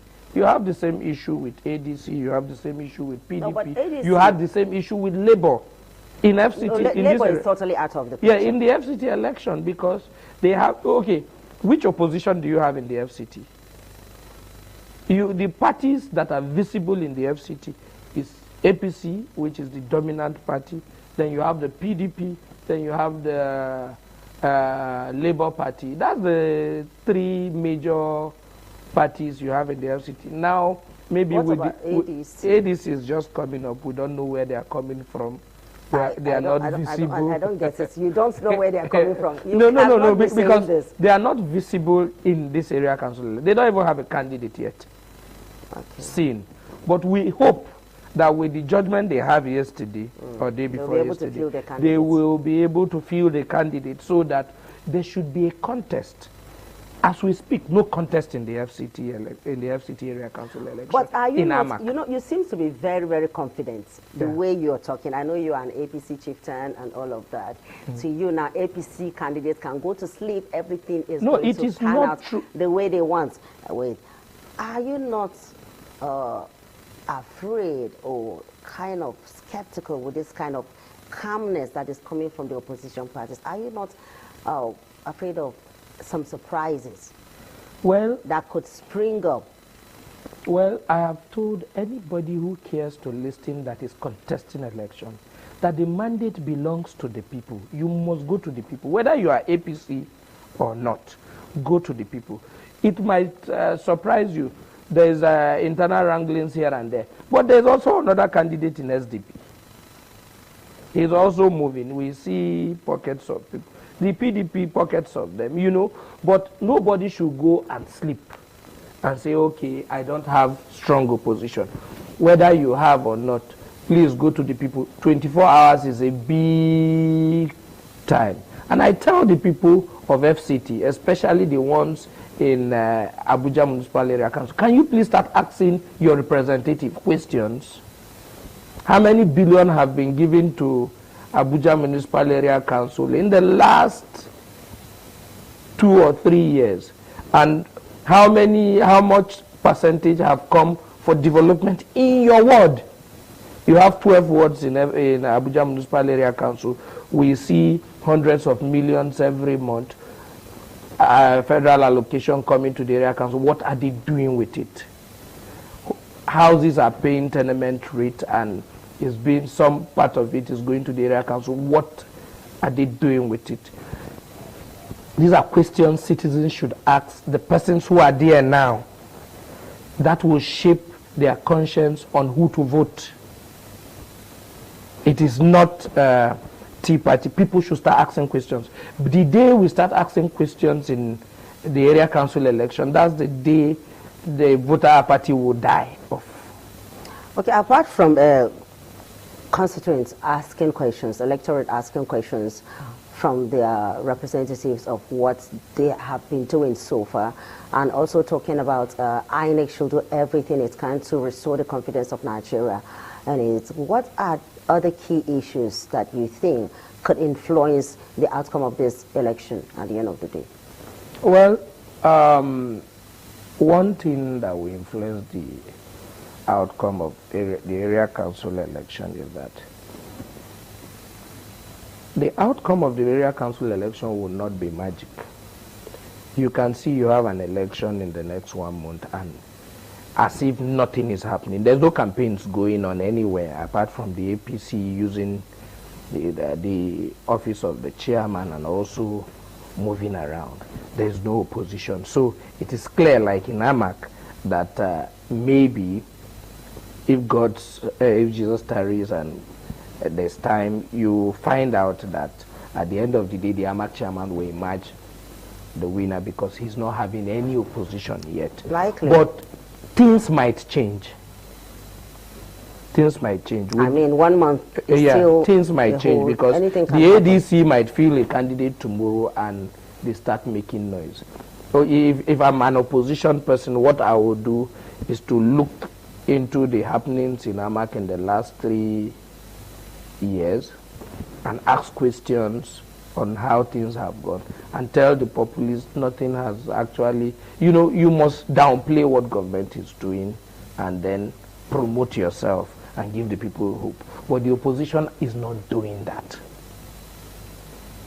The opposition is not doing that. So there is nobody standing as an opposition in the area council election. Maybe in Abaji, because in Abaji you have parties like YPP making noise in Abaji and the ruling APC. So in Gwagwalada, I think APC has always, Abaji has always belonged to the APC. Yes, we all know that, yes. even way back. Yes, when FCT was but they have PDP. They have a little opposition that is strong in Abaji. Okay. You have a little opposition that is strong in Gwagwalada.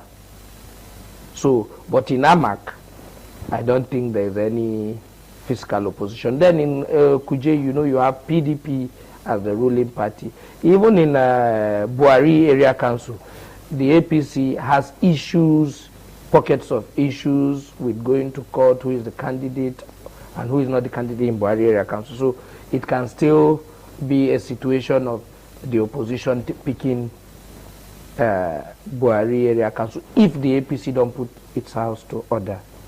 So it is not a win-win thing for APC. It's not the winner takes it all. No, there is opposition here and there.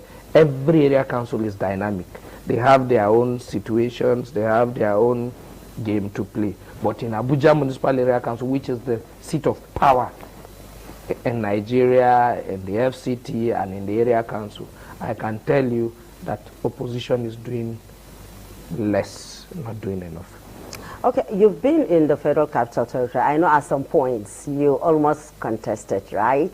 You almost contested. And we're still hoping that you could take that up in the next years to come. How will you assess developmental impact across the 6 area councils?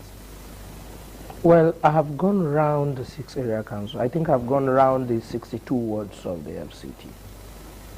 Apart from the coming of this administration, the Minister of FCT has done well when it comes to roads across the 6 area council. Nobody can take that. I'm not even talking about the minister, that's at federal level. I mean at local government. But when you talk about the area council chairman, I would zero down on the Abuja Municipal Area Council chairman. He must have done his best, the best of his own ability in some rural areas in Abuja Municipal Area Council. But what is good for Mr. A is good for Mr. B. I reside in the area council, and my ward in the area council is the city center. He cannot come to the city center and tell us he's doing roads, bridges, or a borehole. There's no major project he can do. But what we urge the area council chairman to do is things like human capacity development, ICT, training for young people, you know, bring new ideas. We don't need any much, but how much in the total budget of council and 3 have been budgeted center or budgeted to say, where is this project? These are elitist areas. Yes, but they vote. You need their vote. And the total funds that come to the area council, they are also captured. So you would tell us what programs you have for the people in the city center. Let me even tell you, the people within the... So what you are saying is that enough has not been done. Done for some areas. But in the rural areas, the rural communities in Abuja Municipal Area Council, the chairman has done well. Like what? Has maybe rural roads, grading of roads, building of boreholes and so on, where they don't have water, maybe solar street lights, so on and so forth. He must have done 1 or 2 there. In some places. In some areas. But beyond that, what have you done to Wuse Ward, City Center Ward, you know, Gwarimpa Ward? These are areas you do things. The bulk vote of the area council comes from this elitist area we talk about. Are you sure? Yes. How sure are you? I can tell you. Check your findings. You're just talking about city center. The bulk vote for Abuja Municipal Area Council election comes from Gwarimpa Ward, Wuse Ward, City Center Ward, and Garki Ward. Is it because other places do not come out to vote? No, it's because you have concentrate the population populated is the city center. They are more populated than other areas. The turnout for election is also high. It's always massive. Yes. If you check the 2023 election, you'll find out that what has given Ireti Kingibe and Chinedu Bika the edge is these areas I've just mentioned. Gwarimpa, Wuse, Garki, City Center, maybe the Kubwa area and so on, because these are where the population is concentrated. That's where the bulk vote comes. So why not, if they are good for the votes, why do you think they are not good for projects and programs of governance? I have not seen one. I'm a member of the APC.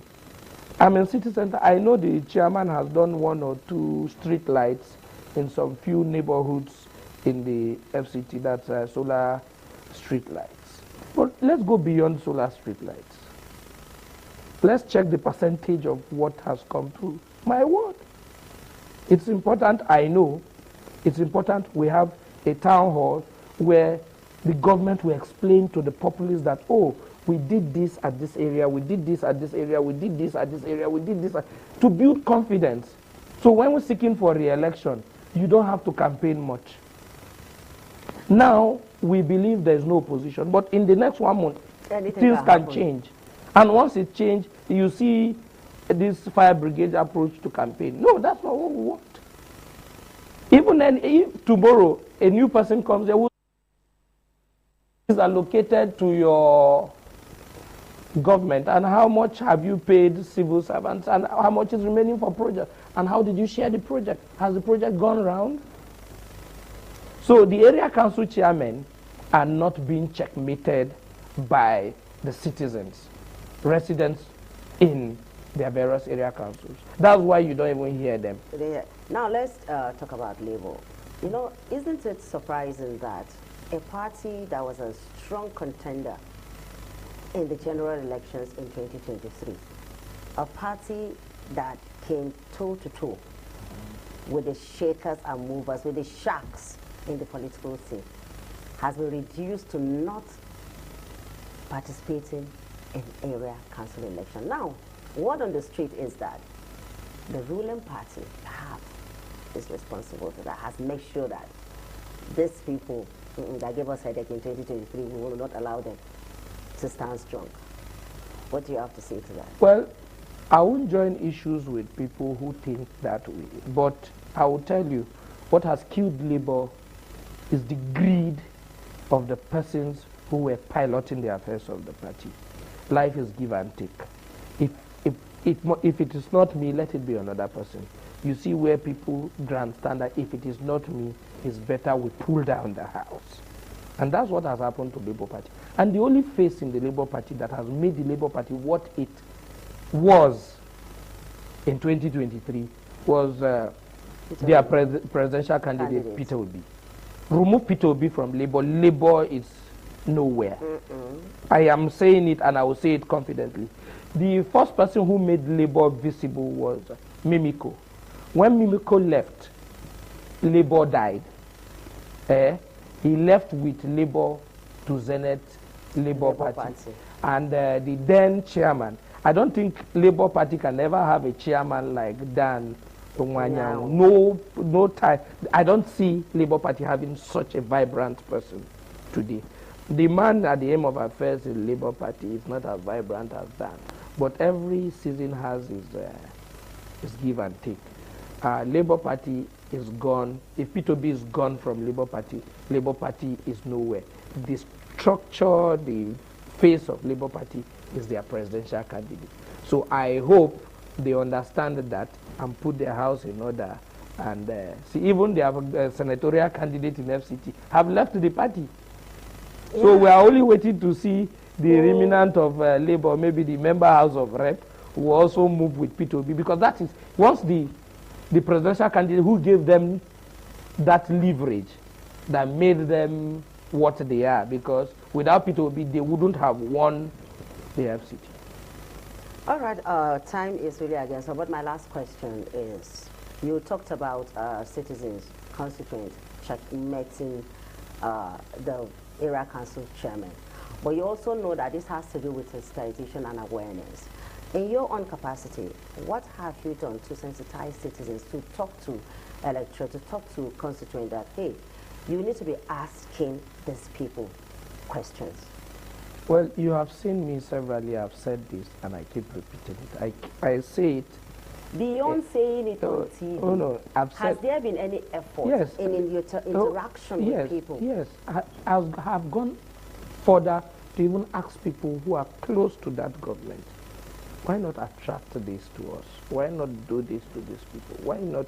There are areas in the FCT, the city center of FCT, there are localities that you go to, they are unmotorable. When it rains, you shed tears. Along the airport road, you can find communities that are not too accessible. What is the area council chairman? I would say, don't worry, he will capture it in the next year budget. That's what you hear. But I tell citizens, no, you have to come up. The man who is there is elected by you. Galvanize yourself, gather yourself, go to his office, seek to see him, and then tell him what you want. So these are the kind of things every resident in FCT should come together, ask for something from government, go to government. But what should people do? Because we know that these politicians, during electioneering campaign, you see them, you have access to them. They even give you their personal contact, your personal phone numbers. You can call them at any time, they answer their calls. But the moment they get into office, in Zilch, you don't get access to them. How can people, the ordinary people, get access to this? If you don't get access to them, start doing advocacy. Start talking. Let the media be involved. Because the persons in the media are also not different from the residents in FCT. This is ITV. Am I right? The roads around ITV are not yet tarred. So it's affecting both residents and business owners in FCT. So these are things people will do to change the narrative. Nobody is talking about what is happening in the area council. Nobody. So it should be, the media houses should also set out, even though it's 10, 15 minutes, to discuss about their immediate environment. The closest government to the people is the area council in FCT. So most of these media houses who have offices in Abuja should create little time to discuss about the area council, what is happening, what are their programs, what lives have they touched, have they changed the narrative, what are they doing and what not, how much is given to them. Nobody wants to discuss this. I don't know why Nigerians are so scared. Nobody is asking governors what they get. Nobody is asking. Probably they are tired of asking. No, you are not tired. You publish it. They should publish it. That will make the politicians sit tight. You think so? Yes, it will make them sit tight. When you are the chairman and you come to my area and I tell you, you know, politicians have people we call that have been called. They call them data boys, who are ready to defend anything. Probably that is why they don't even care. No. Because they know that should you start anything, should you say something, they have like. Can you defend facts? Let me use insecurity as a case study or example. Something happened in Kaduna over the weekend. Some persons denied it. How long can you defend things that are fact? And then turn around. You cannot. So if the federal government have allocated 10 billion to FCT, 3 billion to the 6 area council, can you defend that the money was not allocated? You can't. And 500 million comes to a certain area council. Can the area council chairman say the money didn't come? I have to go through your thoughts. Our time is fast spent. Thank you very much for being part of the program. Thank you. And I know that this is a conversation that we will continue. We still have 1 month to the election. Once again, I say thank you very much for being part of the program. Well, you've had it all. Take time to ask questions. Ask your people, ask your chairman, ask your councillors. They are closer to you. They can also take your questions to the chairman. In the case where they cannot, you should find time to ask questions. What is happening? All Nigerians want is good governance. To be able to say, this is what we have benefited. To be able to defend and say, yes, we have benefited. You have given us the dividends of democracy. This is what democracy is all about. As we prepare for the area council election coming up in February, go get your PVC at INEC. INEC is currently distributing PVCs. And that's all from the Abuja Network Center. After this short break, we will go over to the Lagos Network Center where Marcelina and Weston will be taking over.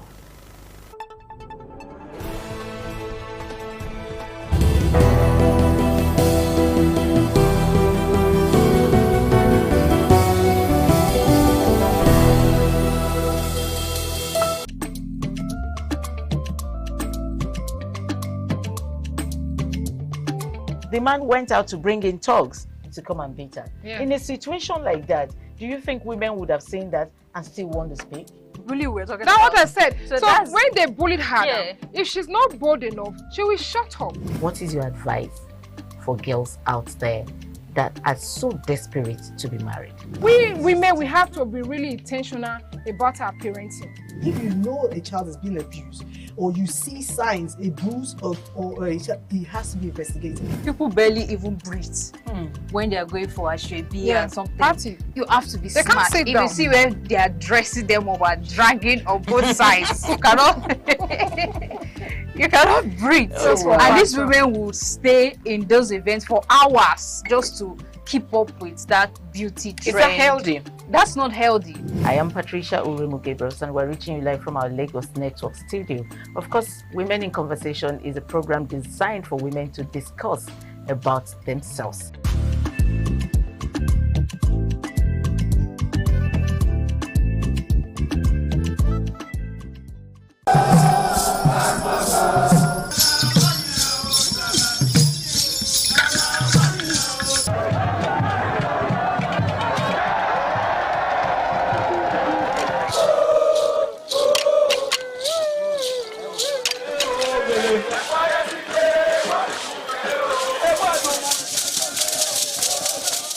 Omonoba Nedu Ukwakolopolo, Ewai II, Oba of Benin, stepped out majestically with loud crowd to perform the Sotun rites of his late mother, Queen Mother Ioba Omoni Ikoyeme, Ioba Ewai II, who departed this world.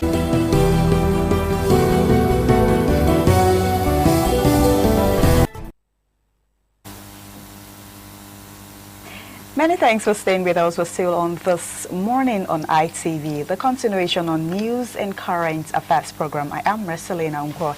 And of course, I'm not here alone. I have Wilson Omasho here with me. Wilson, good morning. Yeah, good morning, Mercy. Well, it's high time we started this interview because Nigerians are waiting patiently to get to hear from our analysts what he feels about all that is going on, especially with the abduction or kidnap of over what now?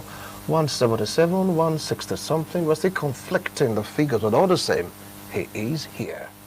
All right, our guest this beautiful morning that would be helping us analyze today's topic is Mr. Festus Akobondu. He is a commentator. Hello, Mr. Festus, good morning. Hello, Mercy. Nice to be here. Thank you so much for coming. Thank you. All right, the northern Nigeria is once again in the spotlight for the wrong reasons. In the past few days, dozens of citizens, including women and children, have been abducted in fresh waves of kidnapping across parts of Kaduna and other northwestern states. This attack come at a time when the country is deeply divided over one critical question. Should Nigeria continue to offer amnesty to bandits, or has that approach failed to deliver peace? You know, Nigeria has been offering amnesty to bandits. We saw a few days ago where the government, you know, they freed 70 bandits, saying that they've repented and, you know, recruiting them to the military. And there's gotten a lot of persons asking, saying, is that the right thing to do at this point? Let's get your take on that.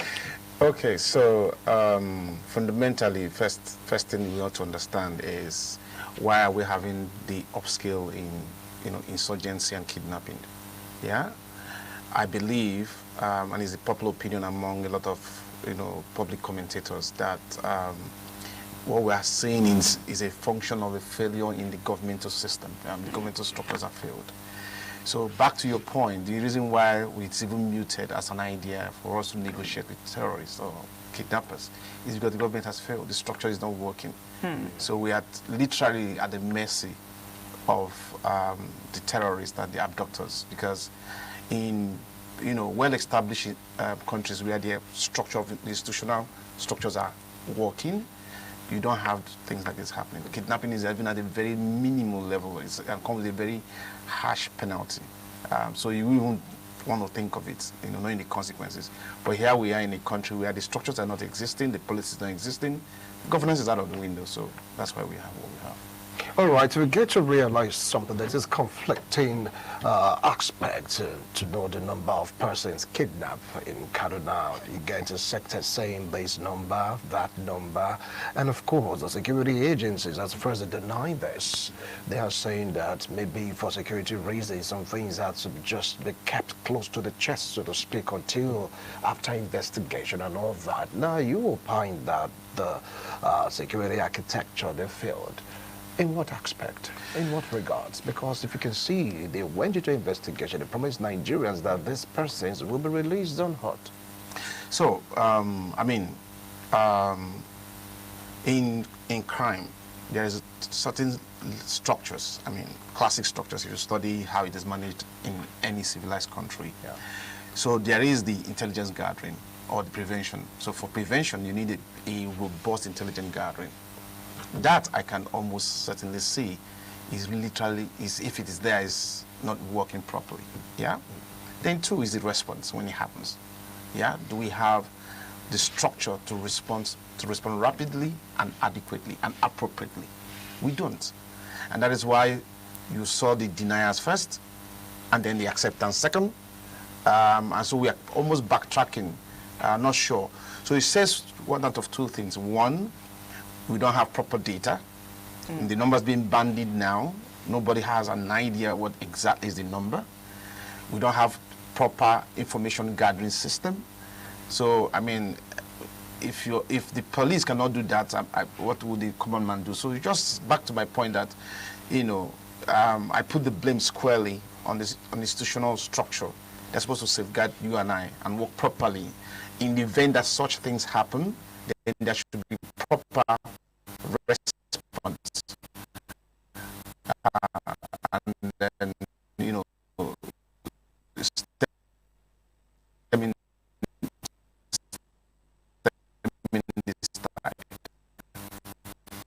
all right. At this point, families, like I said earlier, a few persons were kidnapped. Families are waiting anxiously, for their loved ones to return.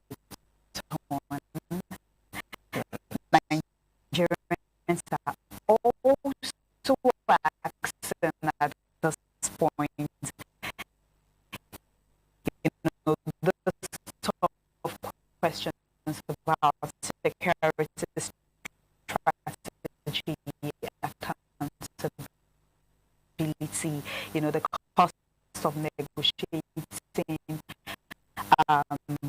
with violated groups.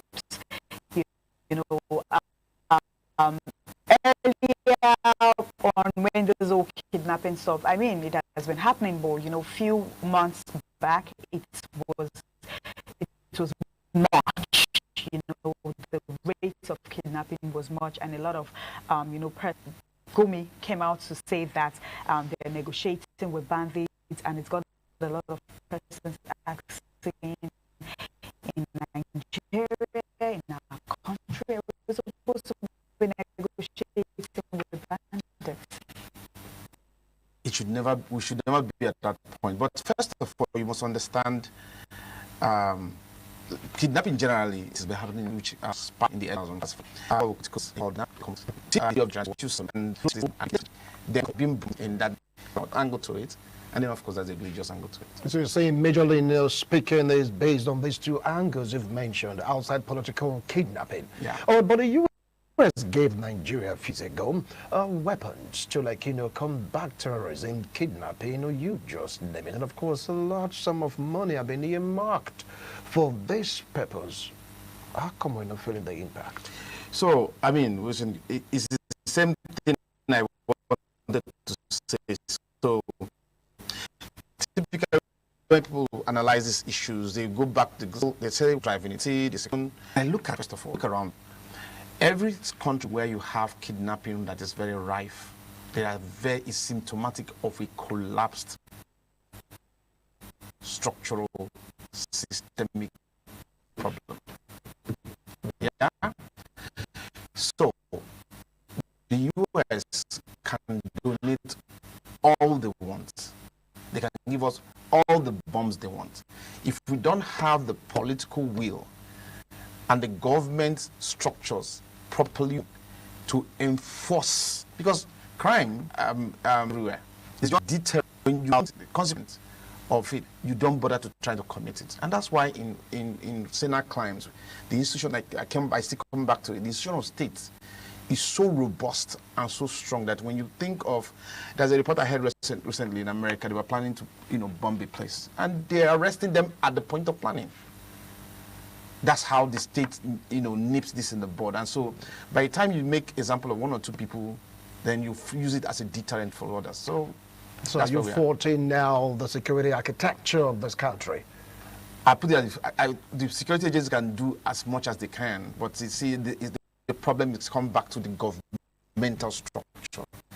The government has the responsibility to say you and I.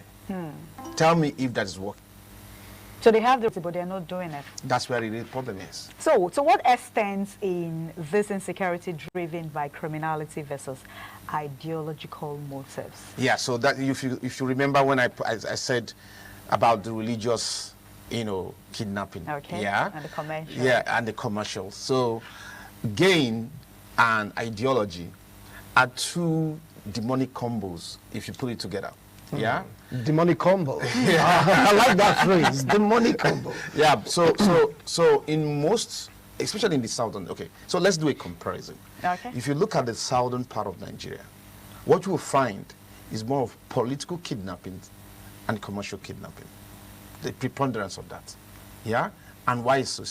So you have the Niger Delta insurgency, which started as a political kidnapping. Yeah. And because the oil companies were willing, and government also, to negotiate and pay off to release the export rates and give certain things to the community. That has now evolved into commercial kidnapping, where they take somebody hostage and they're going to money to change hands. Yeah. A lot of Nigerians are worried about, they kidnap some certain set of persons, and they come out on the internet to say that, okay, these persons have been rescued, and nobody was apprehended. I mean, nobody was caught, nobody was arrested. Yes. And a lot of persons are saying that, you kidnap some set of persons and they are rescued. Where these people pay ransom, who kidnapped them? Did anybody see that these persons were rescued or arrested, rather, or some set of persons were apprehended? All we were just saying is, okay, some persons were kidnapped, and now that they've been released, and a lot of Nigerians are asking. Back to my point, so there's a political angle to this whole thing, yeah? Now, and I would like just dial your mind back a bit in we used to call the draconian period when former president, late President Buhari was in his military administration, yeah? And when they used to march criminals to the stakes and shoot them. Firing squad. Firing squad. Why were they doing it? They were doing it to use it as a deterrent. Yeah. Right. So, right back here in this space, there is no deterrence. So there is almost a giving up, and and coming to this helpless point where cannot no longer separate the politics from the governance. Yeah. So there are sentiments on both sides. There is now almost blurring the lines, and therefore that says to me is that the institutional state has failed. Wow. Can you liken this to what happened during the time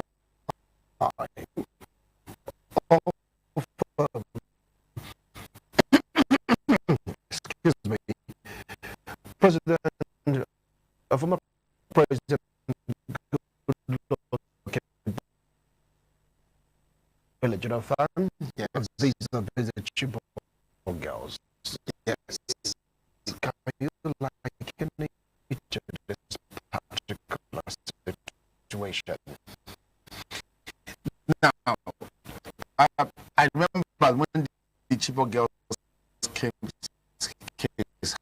happened. I mean, it was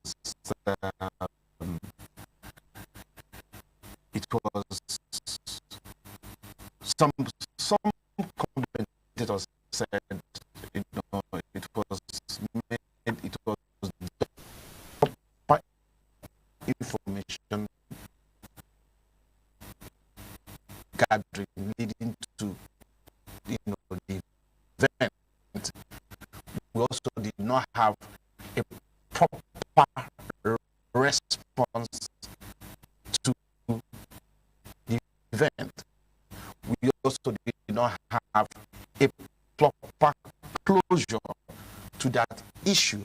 And that's why this whole thing has been festering and lingering. And, you know, just like, so that I don't sound like a broken record. The problem we have in Nigeria is that the institutions of the state is not working.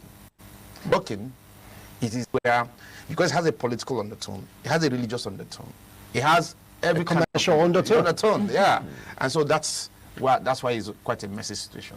So how do you think at this point, Mr. Festus, how do you think we can balance the immediate need to rescue hostages with the long-term goal of dismantling bandits' networks?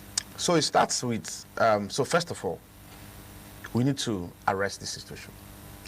So the governmental agencies, the personnel in government need to come full force. Yeah? In fact, we need to declare a state of emergency. They've done that over and over. That's a lip service. When you declare a state of emergency, yeah, I mean, it's a word that's borrowed from the military. True. When you declare a state of emergency, you move in every single arsenal to arrest the situation. That's what it means. But that's not what happens. So you hear that a state of emergency is declared. Some people are brought to some rooms, sit down, have a discussion, shake hands, pat themselves on the back, and then come and receive that, and that's it. This cannot happen under my watch. Yeah? Has to be there. The enabling policies has to be there. The restructuring of the, you know, security agencies focused on stemming this then has to happen. Then the manpower, the technological know-how to gather information properly, disseminate it properly, arrest the situation. So we shouldn't wait until it happens. We live in a world today where virtually, you know, you can be snooped on, you have every single technological advancement that enables us to gather information appropriately. But do we have the architecture locally to do that? Do we have it in place? That's another question. And it's not me and you that's going to put that together. It's the government. All right. Now, talking about technology, once upon a time, not too long ago, recently, so to speak, a governor complained that these terrorists, they have this access to drones. Should we be scared? Isn't that laughable? So if a group of terrorists whose, if I put it together, I don't know how much inflow they get, maybe that's equivalent to one state, you know, annual budget, compared to a sovereign country called Nigeria. I mean, what are we talking about? That a drone, a terrorist group owns a drone. Not one.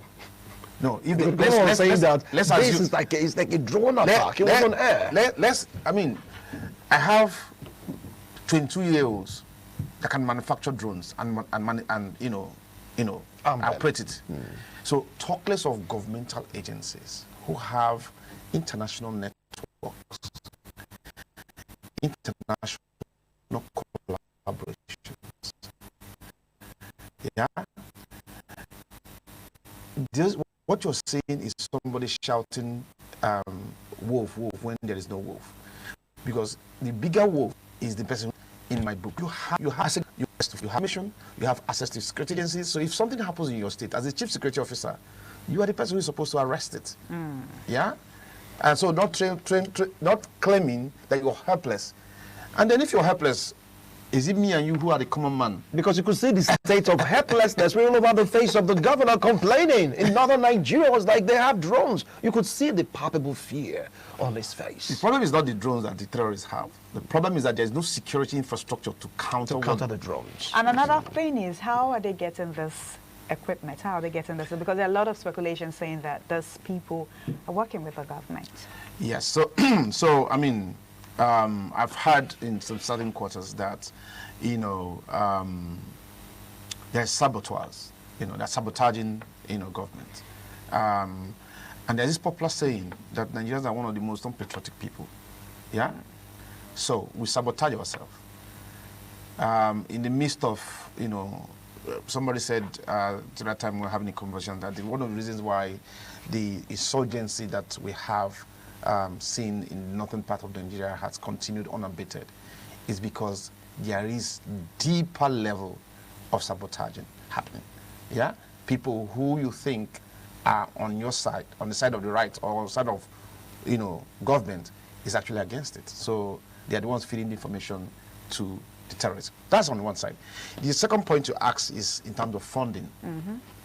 Terrorist organizations across the world always find, illicit funds is one angle of the funding, yeah? You have sympathizers who will sit in big offices, private, public, and you don't know that when they're putting money X, Y, and Z, is actually ending up in certain quarters. So, and government agencies know this better than you and I do. So, if it comes to funding, you will always, once you develop an ideology, once you develop something, check a madman in the streets. Before you know it, go try and touch the madman. You find out somebody is sympathetic to the madman. You always find people sympathetic to an ideology. And once they are sympathetic to it, they put money behind it. And so it shouldn't surprise anybody that they have funds. All right, now let's take a look at the territorial integrity of this nation. Some of the opinion that if this continues unabated, it might just lead to the balkanization of the entity called Nigeria. How true is this hypothesis? As powerfully true as it sounds, and practically we are staring down the barrel. I remember, I think it was before Buhari's second coming, after Jonathan. So when we had under Jonathan, how many local governments did we have territorially being managed by an insurgent group? And then I remember seeing a map of Nigeria during a conversation where it was broken down, and you could see that almost every part of the region in Nigeria is under attack of some sort. You had the Niger Delta one happening. You had the, one in the eastern part of the country. You have the one from the northwestern part of the country. You have one from the northeastern part of the country. Virtually every part of the country was under siege of some sort. Now, we are living on a dangerous thin ice, because what then happens is that if it goes unabated as you suggested, one of the things you see, people are, taking off. That's, the Japa syndrome. Yeah. Most of the things that lead to Japa syndrome is actually, poor economic conditions. It's actually security. People are bothered about their loved ones, their siblings, their families.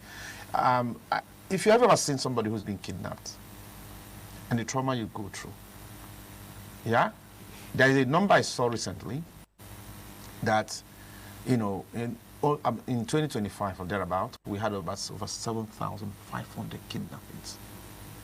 Over 7,500 people kidnapped, and then out of that number, over 1,000 lost their lives. Wow. Which means virtually in every kidnapping case, there's a potential for somebody to lose their lives. You don't want to. If you experience that, you understand this, this hazard we're living in.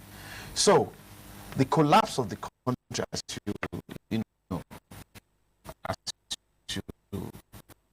this can be a part of the, could be a precursor. A precursor, yeah.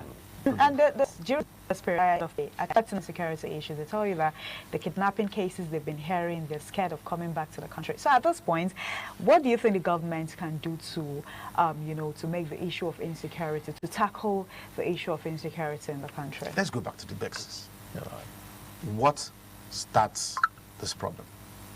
And the very, very first thing is poverty. Over 40%, the World Bank puts that over 40% of the Nigerian population are under the poverty line. They call it abject poverty. Below the poverty line. Over 40%. Please, when I use it in percentage, it doesn't make sense. Let's take a simple average. There's about 200 million Nigerians. That 40% of that is what, please, gentlemen and lady? 40%. Wow. That's about 80 million 80 people million. are living below the poverty line. So that is a cesspool for any kind of societal ill. Then you lace on top of that the corruption on the system. Then you're building a system that's going to only bring anarchy, and problems to the society. So first things first, let's tackle poverty. Then let's build a structure that provides employment, because an idle man's a devil's workshop. Yeah, so if you have people who are fully engaged, are earning a living decently, the tendency to want to go into commercial, especially those who go into commercial kidnapping, it will be less. Yeah, you still have some deviants, but that will be less. The lesser the poverty in the system, the lesser you worry about bills to pay, the lesser you might be open to ideological extremes that might drive you into what we call religious kidnapping. The lesser also that you're pressed for your pocket, to find a living, to put bread on your table, you are less to go into political kidnappings.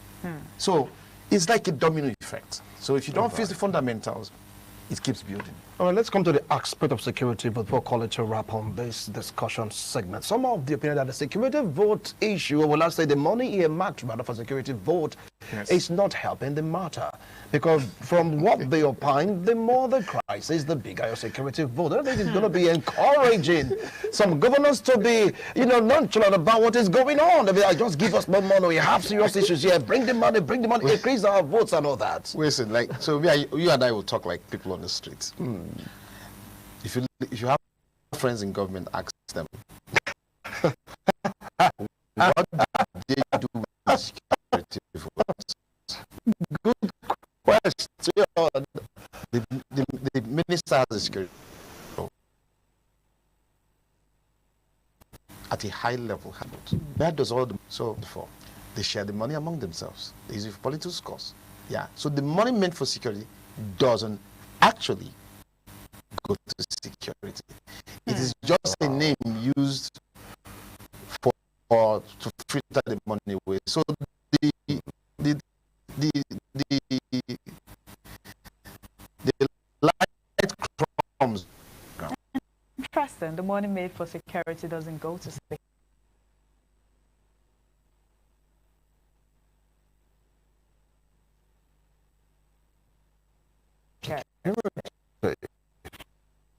So before we can tackle insecurity in this country, the first thing to do is to tackle poverty. Yeah. Okay. Katsina State, 7 local government, right?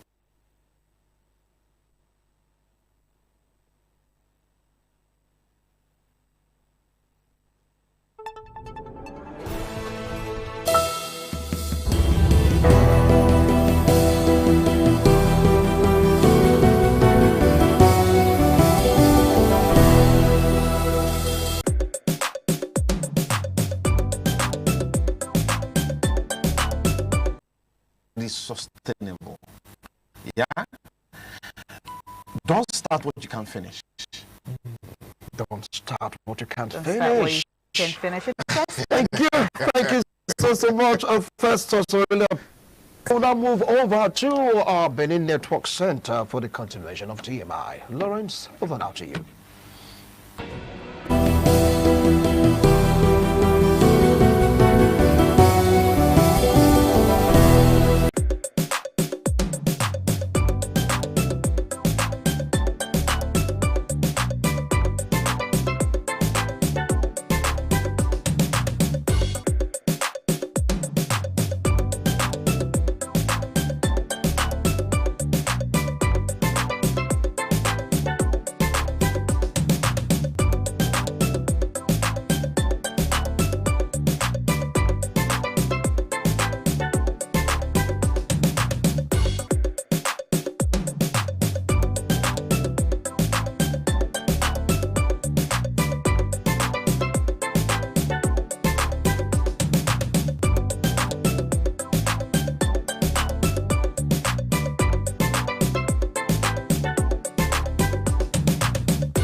The man went out to bring in thugs to come and beat her. Yeah. In a situation like that, do you think women would have seen that and still want to speak?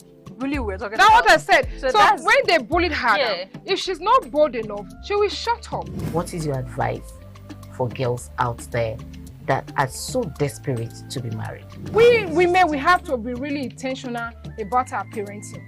If you know a child is being abused, or you see signs, a bruise or a child, it has to be investigated. People barely even breathe when they are going for a shrebi and something. Party. You have to be They smart. can't sit If down. you see where they are dressing them up or dragging on both sides, you cannot breathe. And these women would stay in those events for hours just to keep up with that beauty.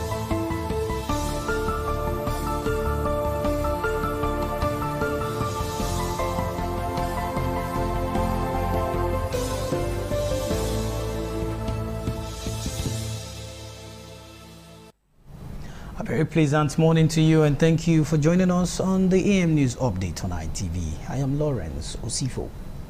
A health awareness and sensitization program on deworming and personal hygiene has been organized for students of the Anglican Girls Grammar School, GRO, in Benin City, Edo State. The exercise was initiated by the National Youth Service Corps member, Monica Nku, as part of ongoing efforts to promote healthy living and disease prevention among school children, as Patience Osarugiwa finds in the report. At the sensitization program, students were enlightened on the importance of regular deworming, proper hand washing techniques, the consumption of clean and safe water, as well as the maintenance of personal and environmental hygiene as effective measures to curb the spread of diseases. The coordinator of the awareness exercise, who is also a core member, explained that the program aims to improve the overall health and well-being of the students while reducing the incidences of worm infections, which could negatively affect their physical development and academic performance. I observed that many school-age children suffer from worm infection without knowing it. This infection affects their health, growth, and learning ability. This project is therefore carried out to protect the health of students and reduces sickness and help them live healthy. One of the students, Lovett Otioma, expressed appreciation for the initiative, noting that the exercise has enhanced our understanding of personal hygiene and healthy living. I've benefited a lot from today's event. It has really taught me a lot, has encouraged me and taught me what I should do and what I should not do. According to the NYC member, similar health awareness and sensitization programs will be extended to other schools across the state as part of efforts to secure a healthier future for children. Personnel from the Edo State Ministry of Health and their counterparts from Education Ministry attended the event. From Benin, Patience Osarugiwa, ITV News. We now turn our attention to Delta State, where the Delta State Commissioner of Police, Mr. Aina Adeshola has linked drug abuse to major causes of murder, especially amongst youth in the state. As Warri correspondent Benga Ahmed reports that the CP Aina made the remark during a media briefing at the state police headquarters in Asaba, the Delta State capital. The Commissioner of Police, SP Aina Adeshola, reeling out statistics of the achievements in the past year, said the command had sustained fight against courtesan, kidnapping, and drug abuse following a series of intelligence which led to the raids of hideouts of the criminal elements. SP Aina said he has, however, directed area commanders, divisional police officers to sustain raiding of hideouts of all drugs cartel across the 25 local government areas of the state and bring perpetrators to justice. The command under my leadership will not relent in their fight against sales and abuse of drugs. We will continue to raid every suspected areas, hideouts, and criminal houses where drugs are being peddled. We will not let them rest.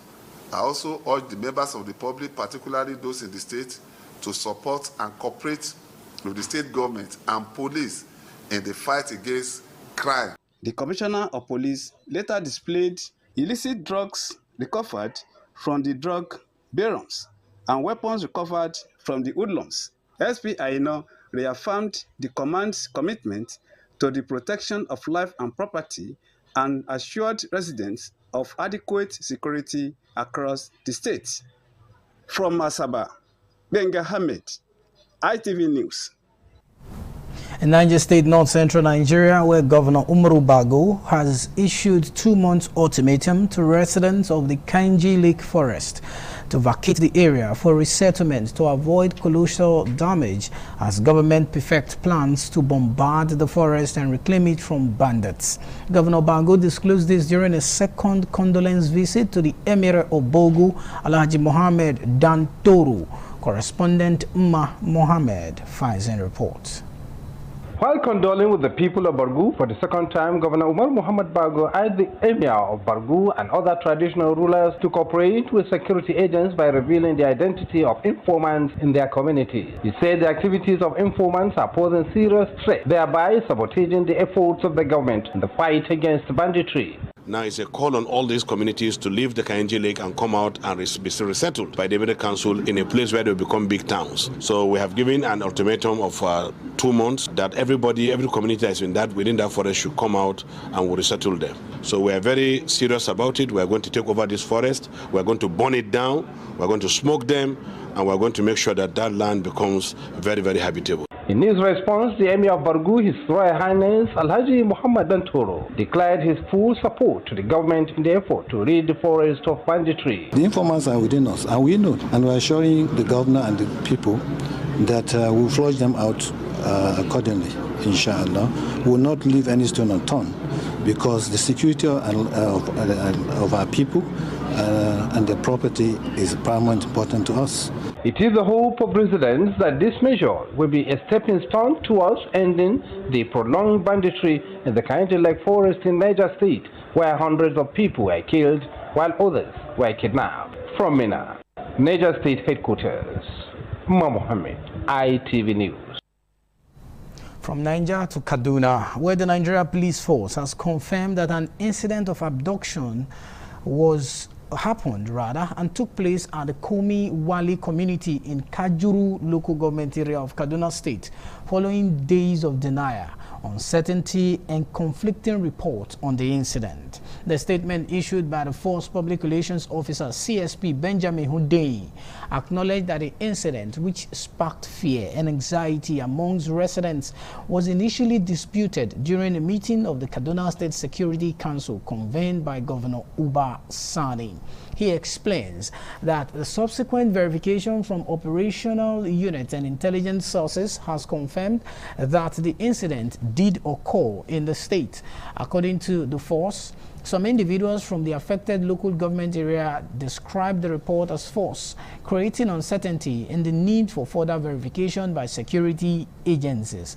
The police explained that comments earlier made by the Commissioner of Police in Kaduna State, Rabiu Muhammad, which were widely interpreted as denial, were in fact aimed at preventing public panic while details were being confirmed.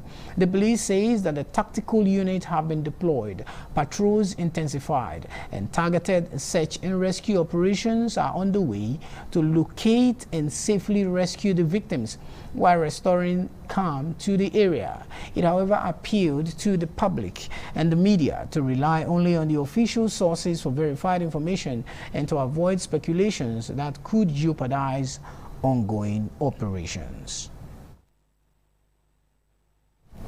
And that's the start of our package on the news update for this time. I am Lawrence Osifo, thanking you for watching. Up next is TMI Socials with Anu Luagbo Stevens. Good morning.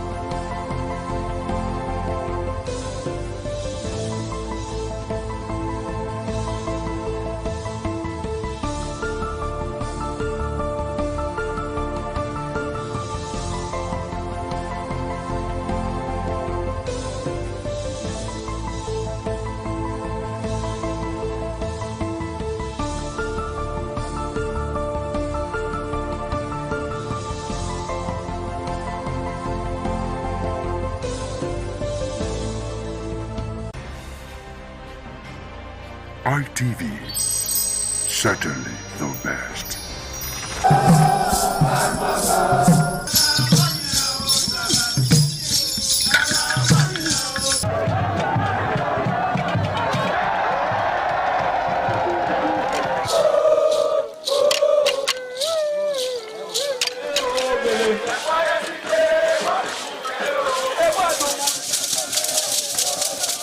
This is Ahwe Game, a popular game in Africa played by our ancestors to entertain themselves after each day of farming.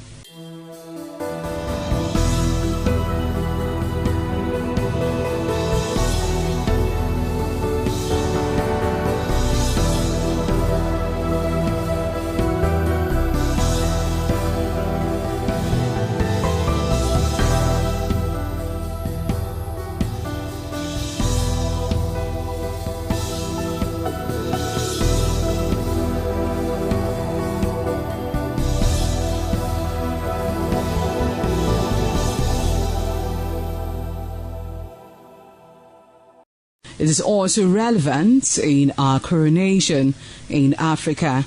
It is a sport and indeed very interesting, as every seed had a role in the game.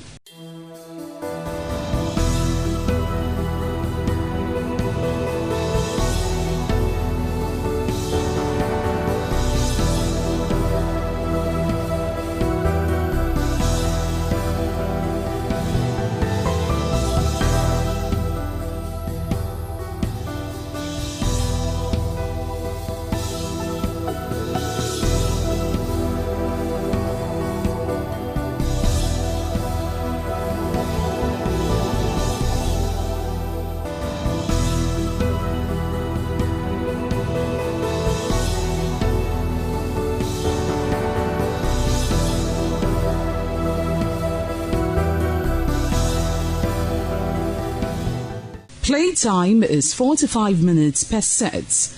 There is no age limit as long as you can spin Ahwe seed. Ayo or Ahwe game, known as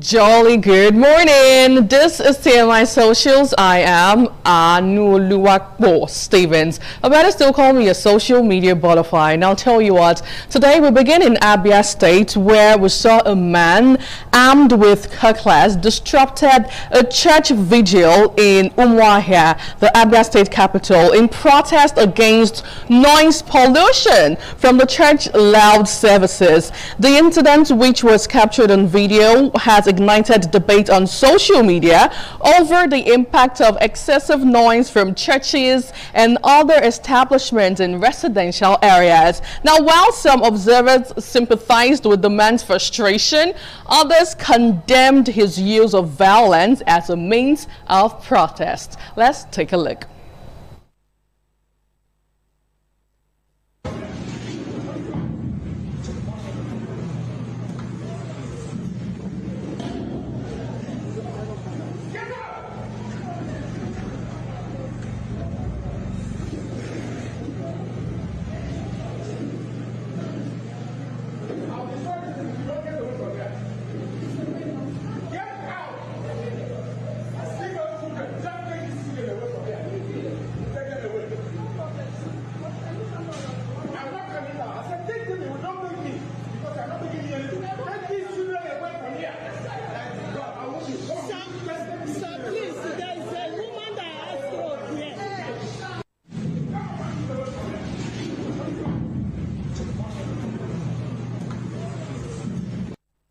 Now, what do you think about the story? Do you feel he has the right to do that or not? Let's have your take on social media streets. We start off with this one. Fresh Buzz on Twitter says, well, somehow he is right with his actions because noise pollution isn't a good thing. But there are other better ways to handle issues like this. Another user, still on X, has something else to say. Now, this one says, unless he is the landlord, he has zero legal right to do that. But honestly, church noise is crazy. There should be designated zones for them since they hit industrial noise levels. The state needs to mandate soundproofing for every building. Lionhead on X has that to say. Finally, Shehu Akinsoya says on X, noise pollution isn't a good thing, but the church members no do well. They're supposed to give the man correct beating for showing up with a cutlass. Like, what? Who does that? But anyway, away from that, if you have been on the street of social media, you would have seen the paternity saga between Davido and Anu Adeleke. Now, this time around, Davido's father, Dr. Deji Adeleke, the billionaire father of singer David Adeleke, has come out to address the paternity claims made against his son, Davido. A young lady based in Ibadan, her name Ayo, has insisted that she had a relation with him, Davido, when he visited Ibadan some years ago, and that she got pregnant and had a baby girl. And the singer has refused to take responsibility for the little girl named Anu. And of course, this situation resurfaced again on social media with Davido's father reacting to this. Let's take a look at the president.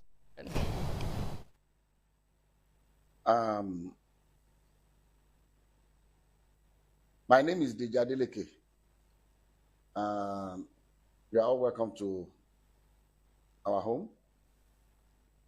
I'm the father of I have 5 children, 3 boys and 2 girls. David Adeleke, that you all know as Davido, is the baby of my family, is the last born. And I'm calling this press conference. This is my ever first time of addressing the press. And for just one single reason. I'm not on the social media, but I'm sure those of you in the social media will have been inundated with all kinds of talks about almost every year this thing, keeps coming up regarding one little girl called Anu Lupo that lives in Ibadan. That Kemi has continually alleged that Kemi Olu lawyer has continually alleged that David is the father of the little girl. To start with, let me put it on record that I have 14 grandchildren And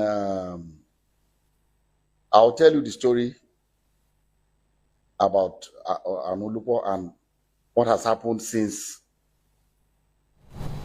It's actually a lengthy video, but the fact why he said he has 14 grandchildren, just to wrap it up, and having another is no biggie. I mean, he has the resources, the capability to take care of the child, but he wants the truth. He did say they did a DNA test right here. It was sent to South Africa, came back, it proved negative. But on the other hand, the mother named Aya is insisting that David is the father of the child, and she has called out David to come and respond to the claims. Interestingly, we're a namesake, Anu. But how did she take this online? Or how did you take this online, rather? This one says the man must have been hurt by these online rumors and trolls, because this is the first time we're seeing Davido's father on the news. Another user also reacting to the story says, even if David is not the father of the child, I hope he has changed for good. And this is not me talking like a saint. Going about impregnating women is utter and irresponsible behavior. Parents have to address this type of issues because of a child that refuses to be responsible in his dealings with the women is embarrassing and disgraceful. Now, finally, on X, this user says, things we do for our children, eh? An easygoing man that doesn't speak or like paparazzi had to face the camera to protect his son. May God bless you, Daddy. It's an ongoing one. We'll keep you up to speed right here on TMI Socials. Away from that, let's go over to Enugu State, where the EFCC, for good reasons, did the Lord's work, as the Enugu State government has recovered 1.27 billion naira from Suji Motor Luxury Construction Limited, following the intervention of the Economic and Financial Crimes Commission, EFCC. Now, the recovery is nearly a year after the firm's chief executive officer, Olasibomi Ogundele, was accused of defrauding the state of close to 6 billion naira meant for the construction of smart green schools. Now, the recovered sum was formally handed over to the state by the EFCC in the form of checks on Wednesday, with the anti-graft agency assuring the government that efforts were ongoing to recover the remaining funds allegedly misappropriated by the contractor. Now, let's have a feel of how it was like in Enugu State yesterday. Take a look.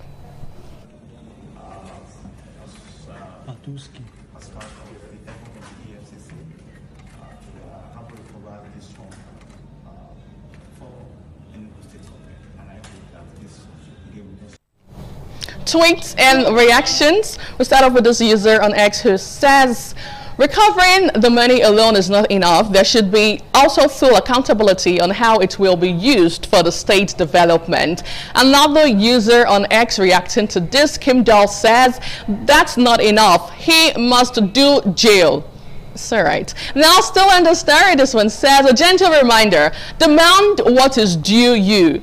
No, keep quiet though. Now, finally, this user says on X, if we could have our final tweet. Okay, quite a lengthy one, but that's Reno Omokri there saying that yesterday the EFCC had just recovered a whooping 1.27 billion naira from the businessman. And okay, so just to sum it up, it said, have you noticed that nobody has raised any ethnic sentiment, not a single person? Well, he did went further to say that we should commend the EFCC when they do the Lord's work. Now, finally, on TMI Socials, the big story for the day, some words on the political scene. The Adara Development Association, ADA, has raised the alarm over what it described as the abduction of 166 worshippers by armed bandits in Kurumi Wali community right there in Kaduna State, accusing security officials and the local council chairman of suppressing the truth. Now, yesterday, we saw Governor Uba Sani of Kaduna State going to visit them and promised that his administration, in collaboration with security agencies there, would ensure speedy recovery of the abducted persons. Now let's have a feel of it.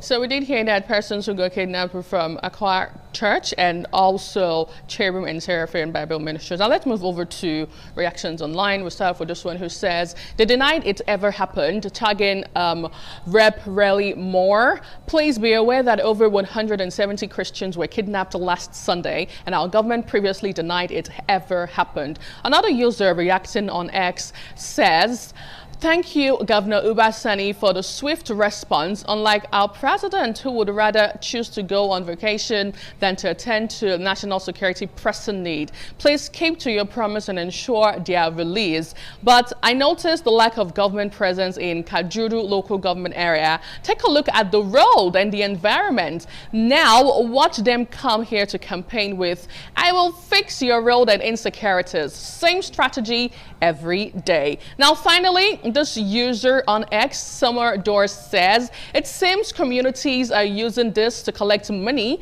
to help themselves, because tell me how can 177 persons be kidnapped at a time? Good question. Anyway, well, that's how we get to wrap up TMI Socials this morning. It's funny, but it's not funny still. I am Anu Oluwapo Stevens. Lawrence, you want to react to that? Indeed, it's not funny still. For the security situation, talking about the kidnap of 177, truth be told, how do you kidnap 177 persons? It's just a question. Then also looking at Davido's father. First time ever I'm seeing Davido's father on the media. Yeah. Coming out to debunk an allegation. Seems quite like a cool, calm, collected person. Absolutely. But for his son, Davido. But something got me. The name of the child bear the same name with you. I hope we don't come looking for you someday. No way. All right, that's the size of our package on this morning on ITV.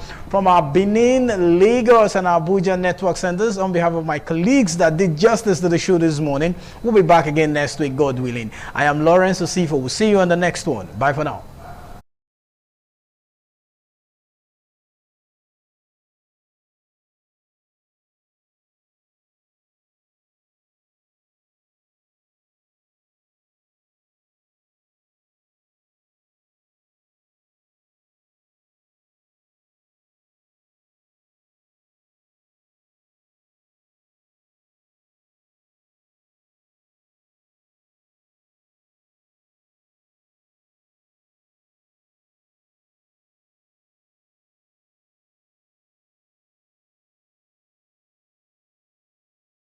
This is ITV.